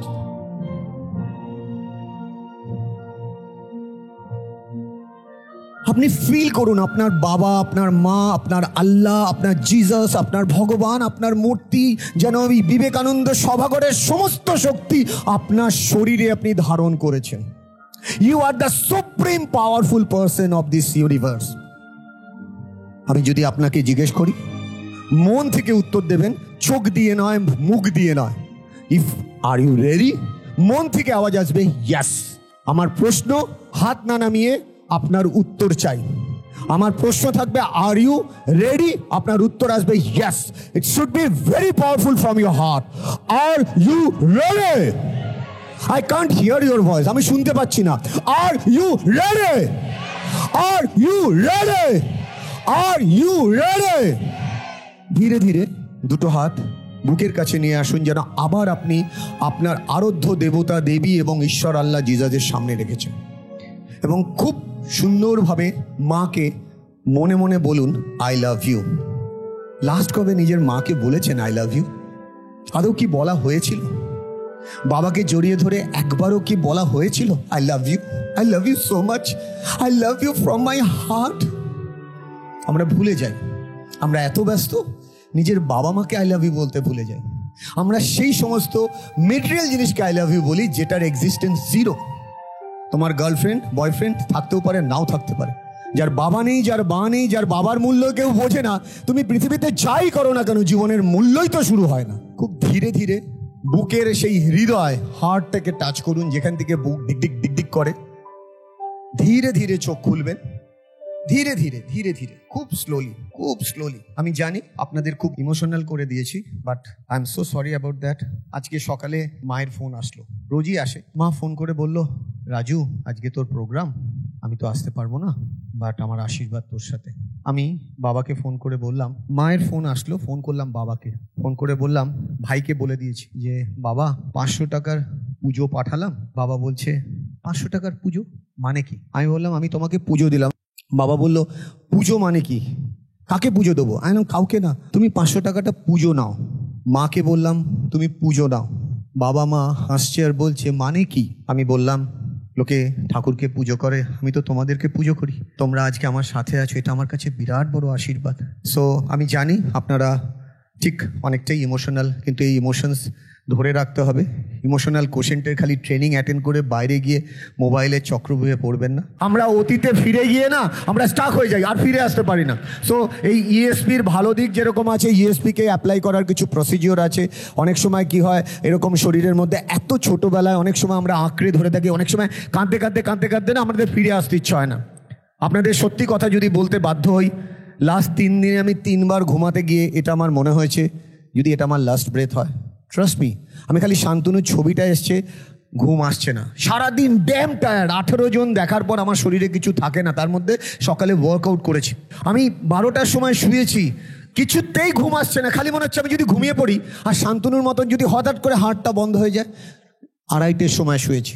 আমার ওয়াইফ বারবার বলছে ঘুমাচ্ছ না কেন, ঘুমাচ্ছ না কেন। আমি ওকে বলতেই পারছি না যে আমি যদি ঘুমাই, যদি আর চোখ খুলতে না পারি। পরে যদি এবার প্রশ্ন, প্রথম যে প্রশ্নটা সব থেকে বেশি এসছে সেটা হচ্ছে বহু মানুষ মনে মনে অনেক নেগেটিভ হয়ে যাচ্ছেন এবং তারা চাইলেও পজিটিভ হতে পারছেন না। তাদেরকে একটা নেগেটিভিটি ঘিরে ধরছে, ওভার থিঙ্কিং একটা বড় সমস্যা। হয়তো সে একটা ব্যবসা করতে যাবে বা শুরু করবে, তার মনে হচ্ছে না যদি লস খেয়ে যায়। সে একটা বেড়াতে যাবে, ভাবছে যদি বেশি খরচ হয়ে যায়। নেগেটিভিটি কি করে হ্যান্ডেল করতে পারবেন তারা তাদের জীবনে? নেগেটিভ থিং হ্যান্ডেল করার ফার্স্ট ফর্মুলা হচ্ছে যে কোনো সিচুয়েশনে পজিটিভ ভাবা। এটাকে ইংলিশে বলা হয় পসিবিলিটি থিঙ্কার। এটা যারা MLM এক্সপার্ট আছে তারা জানে। পার্থ দাস, সন্দীপ, একটু হাত তোলো। একটা ইংলিশে ওয়ার্ড আছে PAINS, মানে কি? PAIN কি? PAIN, পেন মানে ব্যথা। এটাকে নেগেটিভ ওয়ার্ড হিসেবে দেখা হয়, বাট এটাকে যদি এভাবে দেখা হয় PAINS, that means positive attitude in negative situation. মানে প্রত্যেকটা নেগেটিভের পিছনে একটা করে পজিটিভ থাকে। নেগেটিভ আসাটা natural, that means you are growing. একটা ঘুড়ি হঠাৎ করে বলছে সুতোকে, তুমি আমায় টানছো কেন? তোমার সাথে আজকে থেকে আমি সম্পর্ক ছেদ করব। সুতো বলছে আমি টানছি বলেই তুই আকাশে, রাইট? কিছুক্ষণ বাদে ঘুড়ি বুঝতে পারলো সত্যি তো তাই, টানটা পড়েছে বলে উঠলাম। তার মানে negative become positive when you trusted that it's a inevitable process. Second of all, একটা তীর হঠাৎ করে, সেই ধনুকের তীর ওই তারটাকে বলছে, যে তারটা দিয়ে টানা হচ্ছে, যে তুমি প্রচণ্ড নিষ্ঠুর, আমি এগোতে চাইছি, তুমি কেন আমাকে পিছনে টানছো? স্ট্রিং, ছিলা হাসতে হাসতে বলছে, ওরে বোকা, আমি তোকে টানছি বলেই তো তুই সামনের দিকে যাবি। এবং ইমিডিয়েটলি যখন করে ছাড়লো, যে তীরটা হাত দিয়ে ছুললে পড়তো 10 মিটার, সে চলে গেল 70 মিটার দূরে। What I mean to say, Usain Bolt যখন দৌড়ায় তার পায়ের যে স্পাইকটা থাকে সেটা রেজিস্ট্যান্স ক্রিয়েট করে। Resistance create actual success. আমি যখন জিমে ওয়ার্কআউট করি, যারা ওয়ার্কআউট করেন তারা জানেন, আপনি যখন একটা হেভি ওয়েট লিফট করতে গিয়ে আর পারছেন না, ছেড়ে দিচ্ছেন, সেটাতে আপনার মাসেল তৈরি হয়। তার মানে resistance create your actual value. একটা ছোট্ট গল্প দিয়ে এটাকে কনক্লুড করি, কেননা অনেক প্রশ্ন। এক প্রফেসর স্টুডেন্টদেরকে পড়াচ্ছে আর লাইভ টেলিকাস্ট করছে একটা ক্যাটারপিলার কিসে পরিণত হবে? বাটারফ্লাই। বারবার স্টুডেন্টদের বলছে don't touch it, just observe it. কি বলছেন? Don't touch it, just observe it. Immediately প্রফেসরকে বাইরে থেকে ডাকা হচ্ছে। প্রফেসর স্টুডেন্টদেরকে বলছে কেউ কিন্তু এটাতে হাত দেবে না। দেখতে পাচ্ছে প্রফেসর বাইরে থেকে, ইচ্ছা করে গেছে, যে একজন স্টুডেন্ট এগিয়ে এসছে কাছে। কেন? যখন ওই শুয়োপোকাটা প্রজাপতিতে কনভার্ট হয়ে ওই কুকুনটাকে ভাঙতে চেষ্টা করছে, আপ্রাণ চেষ্টা করছে, আর প্রজাপতিটার কষ্ট হচ্ছে, সেটা একটা স্টুডেন্ট দেখতে পেয়েছে। স্টুডেন্টটা কাছে গিয়ে ওই ওই যে কুকুনটা থাকে সেটা কি করতে দেয়? ভেঙে দেয়। ভেঙে দিয়ে খুব খুশি, যেন আমি হেল্প করলাম। যে মোমেন্টে প্রজাপতিটা উঠতে গেল, উড়েই কি হলো? ধপ করে পড়ে গেল, ইভেন মারা গেল। প্রফেসর ঢুকলো, ঢুকেই বলল এটা কে করেছে? সত্যি PhD স্টুডেন্ট, সে হাত তুলে বলল আমি করেছি। বলে জানো তুমি কি ক্ষতিটা করলে? বললো স্যার ও কষ্ট পাচ্ছিল। বললো ওয়েট, আরেকটা সেম জিনিস রাখলো, রেখে বলল এবার এটাকে দেখো। সবাই দেখতে পাচ্ছে কষ্ট পাচ্ছে, বুম করে ভেঙে গেল, করে প্রজাপতিটা উড়ে চলে গেল। টিচার বলল এই যে কষ্টটা ও প্রথম জীবনেই পেয়েছে, এটার জন্যই কিন্তু ও সারা পৃথিবী ঘুরে বেড়াবে আর সবাই ওর ছবি তুলবে। সেটাই প্রজাপতি। সো আপনি প্রজাপতি হতে চান, বাধা পেতে চান না, এটা তো হবে না। ট্রান্সফরমেশন চাইছেন, প্রেশার নেবেন না, এটা হতে পারে না। জিরাফের বাচ্চা যে মোমেন্টে সেই এতখানি হাইট, আপনারা দেখেছেন তো, নিচে পড়লো, যে মা জিরাফ, ন্যাশনাল জিওগ্রাফিতে প্রচুর ভিডিও আছে, ওর বাচ্চাটাকে না তার ওই জিভটা দিয়ে চাটে। গরুর জিভকে বলা হয় আমাদের জিভের থেকে 110% থিক। কি বললাম? থিক। গরুর জিভের থেকে 1000% থিক হচ্ছে জিরাফের জিভ। বলা হয় জিরাফ যদি একটা মানুষকে গা চাটে, তাহলে তার স্কিন কি হয়ে যাবে? উঠে যাবে, শুধু না মাংস অব্দি বেরিয়ে আসবে, এত নাকি তার জিভে ধার। বাট ওই জিভ দিয়ে যখন সে বাচ্চার গায়ের সেই ময়লাটা পরিষ্কার করে, ওই বাচ্চাটার খুব আনন্দ লাগে না কষ্ট লাগে? প্রচণ্ড কষ্ট। মানে বাচ্চাটা এরকম পড়ে আছে, বা জাস্ট ফিল করে এভাবে পড়ে আছে, তার মা যেই চাটলো ও এরকম করে উঠলো। এবার মা দেখছে খালি চেটে কাজ হচ্ছে না, তখন আস্তে করে তার পা দিয়ে টোকা দেয়। ওই মেসি যেরকম বল মারে, সো জিরাফের ওই একটা টোকার নাকি 200 কটা হাড় থাকে, 206 2000 হাড়ে পরিণত হয়ে যাবে যদি একটা জিরাফ এরকমভাবে একটা ওই মেসির মতন, ফুটবলের মতন, আমি বলছি না, রিসার্চ বলছে, গুগল সার্চ করে দেখে নেবে। ও তখন মা কি করে, একটা কষিয়ে দেয়, কেন জিভে কাজ হচ্ছে না। তখন ওর বাচ্চাটা বোঝে মায়ের কাছে থাকলে আমার বিপদ, তখন নড়ে মনে মনে গালাগাল দিচ্ছে মাকে, ছোটাছুটি শুরু করে দিল। ওই ছোটাছুটি থেকে তার পায়ের স্ট্রেংথ এসে গেল এবং ওই জিরাফ একদিন মা জিরাফে পরিণত হয়। What I mean to say, no pain, no gain, no pressure, no diamond. আমার সাথে বলতে হবে, no pressure, no diamond. Negative মানেই তো পজিটিভ, নেগেটিভ হবে বলেই তো সফলতা আসবে, তাই না অরিজিৎ? একদমই। আর একটা প্রশ্ন, যেহেতু বহু গার্জেনরা রয়েছেন, আপনাকে বেশি প্রশ্ন করে আটকাবো না, শো শেষ কিন্তু। হ্যাঁ, তো ব্যাপারটা হচ্ছে যে ছেলে মেয়েদের নিয়ে মোটামুটি বহু প্রশ্ন রয়েছে, বাট খুবই চিন্তিত ছেলেমেয়েরা কথা শোনে না। তো সেইটা কি করে ঠিক করবেন এবং সেটা কি করে ঠিক করবে, এবং এই যে ছেলেমেয়েরা কথা শোনে না সেটা নিয়ে গার্জেনরাই ডিপ্রেশনে চলে যাচ্ছেন। প্রশ্নটা কি? প্রশ্নটা হচ্ছে গার্জেনরা যে ডিপ্রেশনে চলে যাচ্ছেন তারা খুব চিন্তিত, সেগুলো এই কাগজে কাগজে ফুটে উঠেছে। আচ্ছা, এই বইয়ে একটা চ্যাপ্টার আছে, চ্যাপ্টারটার নাম কি? আগে বাবা মা শোধরাবে না আগে ছেলে শোধরাবে? আমি ঠিক ভুল বিচার করার মালিক নই। It is you only who can know your self and grow your self. What I mean to say, I am not your guru, I am not your teacher to change you. I can give you that flavor which you can enjoy throughout your life when you are willing to transform yourself. What I mean to say, আপনি যদি নিজেকে বদলাতে না চান, আপনার কাছে যদি মনে হয় আমি যা জানি সব জানি, I am sorry for the language, আমার মা একটা বোকা গাধা, কিচ্ছু বোঝে না, আমি ইনস্টাগ্রাম করছি আমাকে ধরতেও পারছে না, বাট আমি মাকে বোকা বানাচ্ছি না নিজের ভাগ্যকে বোকা বানাচ্ছি, এটা যদি আজকেও যদি কোনো বাচ্চা না রিয়ালাইজ করে, পরে কিন্তু হাত কামড়ে কাঁদলেও হবে না, মা আমি WBCS-এ চান্স পেতাম, আমি এখন WBCS পাইনি। একটি বাচ্চাকে বলেছিলাম কোথায় পড়বি, এরমভাবে বলেছিল, মানে বেশি ওভার স্মার্টার, IIT-তে পড়বো। আমি বললাম IIT-তে পড়ার জন্য সারা রাত ইনস্টাগ্রাম করতে হয় না। How you know that I am doing Instagram? But আমি জানি, আমার কাছে ট্র্যাকার আছে, কে সারা রাত করে না করে সব ট্র্যাকিংয়ে ধরা পড়ে। আমি যখন দু একটা সিগন্যাল মারলাম, ও ভয় পেয়ে গিয়ে বললো can I have a minute with you, মানে ও আমার সাথে কথা বলতে চায়, বা আমাকে বাইরে যেতে বললাম। How you know all those things? You know so many things, but how you know all those things? মানে খুব ইংলিশ জানা, খুব আজকের দিনে বেশ না কুচু একটি মেয়ে। আমি তাকে দুটো কথা বললাম, মেয়েটি কাঁদলো শুধু নয়, হাত জোর করে কথা দিল যে I will be reach IIT। আমার কাছে এরকম অনেক বাচ্চা এসছে IIT বলে লাস্টে গিয়ে ITI গিয়ে থেমেছে। ছোট করছি না, ITI মানে তার ভাষায় IIT তো সেম, দুটো সেম নয় কিন্তু। IIT সেম না, ইটস লাইক এ NO আর ON সেম নয় কিন্তু, দুটোর আকাশ পাতাল তফাৎ আছে। Right, I wrong? বোঝাতে পারছি ব্যাপারটা? সো এখানে যারা আছো, যারা সত্যি ইন্টারন্যাশনাল লেভেলে পারফর্ম করতে চাইছো, মোবাইলকে বন্ধু বানাতে যেও না। M for mobile, M for মাও হয়, এম ফর মনও হয়। মনের সাথে কানেক্ট হও আর মায়ের সাথে কানেক্ট হও। আর এই বইটার প্রত্যেকটা লাইন বাই লাইন অরিজিতের এই প্রশ্নের উত্তরটা আছে ডেফিনেটলি। কিভাবে বাচ্চারা শুধরাবে, কিভাবে মা শুধরাবে। আমি বদলাতে পারবো না, আমি চেষ্টা করতে পারি আপনাদের মনে একটু হলেও জায়গা করতে। আর লাস্ট প্রশ্ন, সেটা হচ্ছে যে বহু মানুষকে জীবনে অনেকেই আছে যারা বহু জায়গা থেকে প্রত্যাখ্যাত বা নেগলেক্টেড, তো এই নেগলিজেন্সিটা হ্যান্ডেল করতে অনেকেই পারেন না। তো বেশ কয়েকজন প্রশ্ন করেছে যে যেখানে মানুষ আমাকে আমার সঠিক মূল্যটা দিচ্ছে না, তখন আমার খুব খারাপ লাগছে, তখন আমি কি ভাববো যাতে আমি পজিটিভ হতে পারি? কতজনের এটা আছে যে আপনাকে নেগলেক্ট করা হয়, কাছের থেকে দূরের থেকে, ইভেন যাকে আপনি সব থেকে বেশি রেসপেক্ট দেন সেই যখন নেগলেক্ট করে আপনি ভেঙে পড়েন? Can you please raise your hand if you feel it from your life? Okay, আমি কি রোজ ফিজিক্যাল এক্সারসাইজ করি? রিসার্চ বলছে আপনি যখন ফিজিক্যাল এক্সারসাইজ করেন আপনার হার্টবিট ফাস্ট হয়, বডিতে এন্ডোরফিন সিক্রিয়েট হয়, অ্যাড্রিনালিন রাশ হয় পরীক্ষার আগে, টুর্নামেন্টের আগে, গুড় গুড় গুড় গুড় কী হবে কী হবে। যখন আপনি এক্সারসাইজ করেন ওই অ্যাড্রিনালিন রাশ বা কর্টিজলকে আপনি কী করেন? কন্ট্রোল করেন, ওভারল্যাপ করেন। কি দিয়ে? এন্ডোরফিন দিয়ে। What is endorphin? এক্সারসাইজ। কিরকম? লাইক এভরিডে স্কোয়াট করা, এভরিডে, মানে আমি বলছি না আমি রোজ করি বলি আপনি করবেন, বাট দ্য থিং ইজ আপনি যদি স্কোয়াট করেন আপনার ব্যাক মাসেল স্ট্রং হয়, রাইট? 99% মানুষ আজকের ডেটে PhD করে ফেলেছি আমরা সবাই। আপনি একটু ঘাড়গুলো দেখুন, কাঁধগুলো দেখুন। আজকে জেনারেশন বলে না, 99% মানুষের এই জায়গাটা কী হচ্ছে? Internal rotate. Automatically negative situation হলেই বডি কী হয়?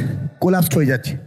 তো রিসার্চ বলছে আপনার যদি এই শোল্ডারটাকে আপনি এক্সারসাইজ করে এইভাবে এই যে স্ক্যাপুলাটাকে স্ট্রং করতে পারেন, আর শিক দ্বারা সোজা, শিক দ্বারা যদি সোজা না হয়, আপনি হাজার ট্যালেন্টেড হয়েও আমার অভিজ্ঞতাতে you cannot face the situation.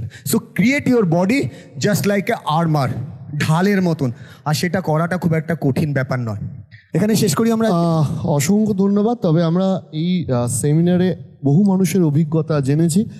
আমি শ্রীরামপুর থেকে অরিজিৎ বন্দ্যোপাধ্যায়, আরেকজন রিসার্চ অ্যানালিসিস্ট, যিনি রাসুই রেস্টুরেন্ট এই চেনের ফাউন্ডার অ্যান্ড সিও, আর সুরভারতী সঙ্গীত কলা কেন্দ্রের রিসার্চ অ্যান্ড ডেভেলপমেন্ট ডিপার্টমেন্টের হেড নিবেদিতা চ্যাটার্জি, ওরা দুজন আপনারা একটু স্টেজে আসবেন। স্টেজে ডেকে নিচ্ছি। আজকে সেশনের নাম শুরু হয়েও শুরু হলো না, শেষ হয়েও শেষ হলো না। চলে যাওয়ার আগে একটাই রিকোয়েস্ট, সিনেমা শেষ হওয়ার একটাই রিকোয়েস্ট, বইয়ের পিছনে আপনারা দেখবেন একটা বুক মার্কার আছে, ওই বুক মার্কারে গুগল পেজ আছে মৃণাল চক্রবর্তী। আপনাদের ফিডব্যাক দিতে ভুলবেন না, কিরকম লেগেছে, কিরকম লাগলো স্যার আপনার। প্রথমেই সবাইকে অসংখ্য ধন্যবাদ। আমি তো থ্যাঙ্কস টু মৃণাল দা আমাকে আজকে ইনভাইট করার জন্য। আমি এই 5 তারিখে আমার বাবাকে হারিয়েছি, তো অতি ব্যস্ততার মধ্যেও হয়তো কাঁদতে পারিনি, তো সেই কান্নাটা হয়তো আজকে আমি কাঁদলাম, তো ভাল লাগছে, মনটা অনেক হালকা লাগছে।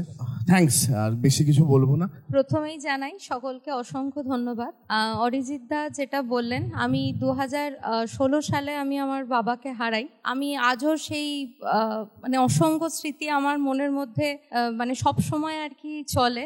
সেটা এই যখন এই 2 মিনিটের একটা ট্রান্সফরমেশন সেশন হলো, সেই সময় আমি অনেকটা মানে ভেতর থেকে হয়তো বার করে দিতে পারলাম। জানি না মানে কি হবে পরবর্তীকালে, সবসময় আর কি আমি আমার বাবাকে প্রচণ্ডভাবে মিস করি। তো খুব ভালো লাগলো এখানে আসতে পেরে, এবং এরকম স্যারের সাথে, এরকম স্যারকেও অসংখ্য ধন্যবাদ। এরকম থ্যাংক ইউ। অনেকটা কিছু নিয়ে আর কি বাড়ি ফিরছি। Thank you, thank you, thank you, thank you, thank you very much. আপনাদের সাথে আবারও দেখা হবে, আর অনেকেরই তারা আছে, তবে বারবার দেখা হবে। Thank you. আর একটা জোরে হাততালি হয়ে যাক মৃণাল বাবুর জন্য। Thank you very much.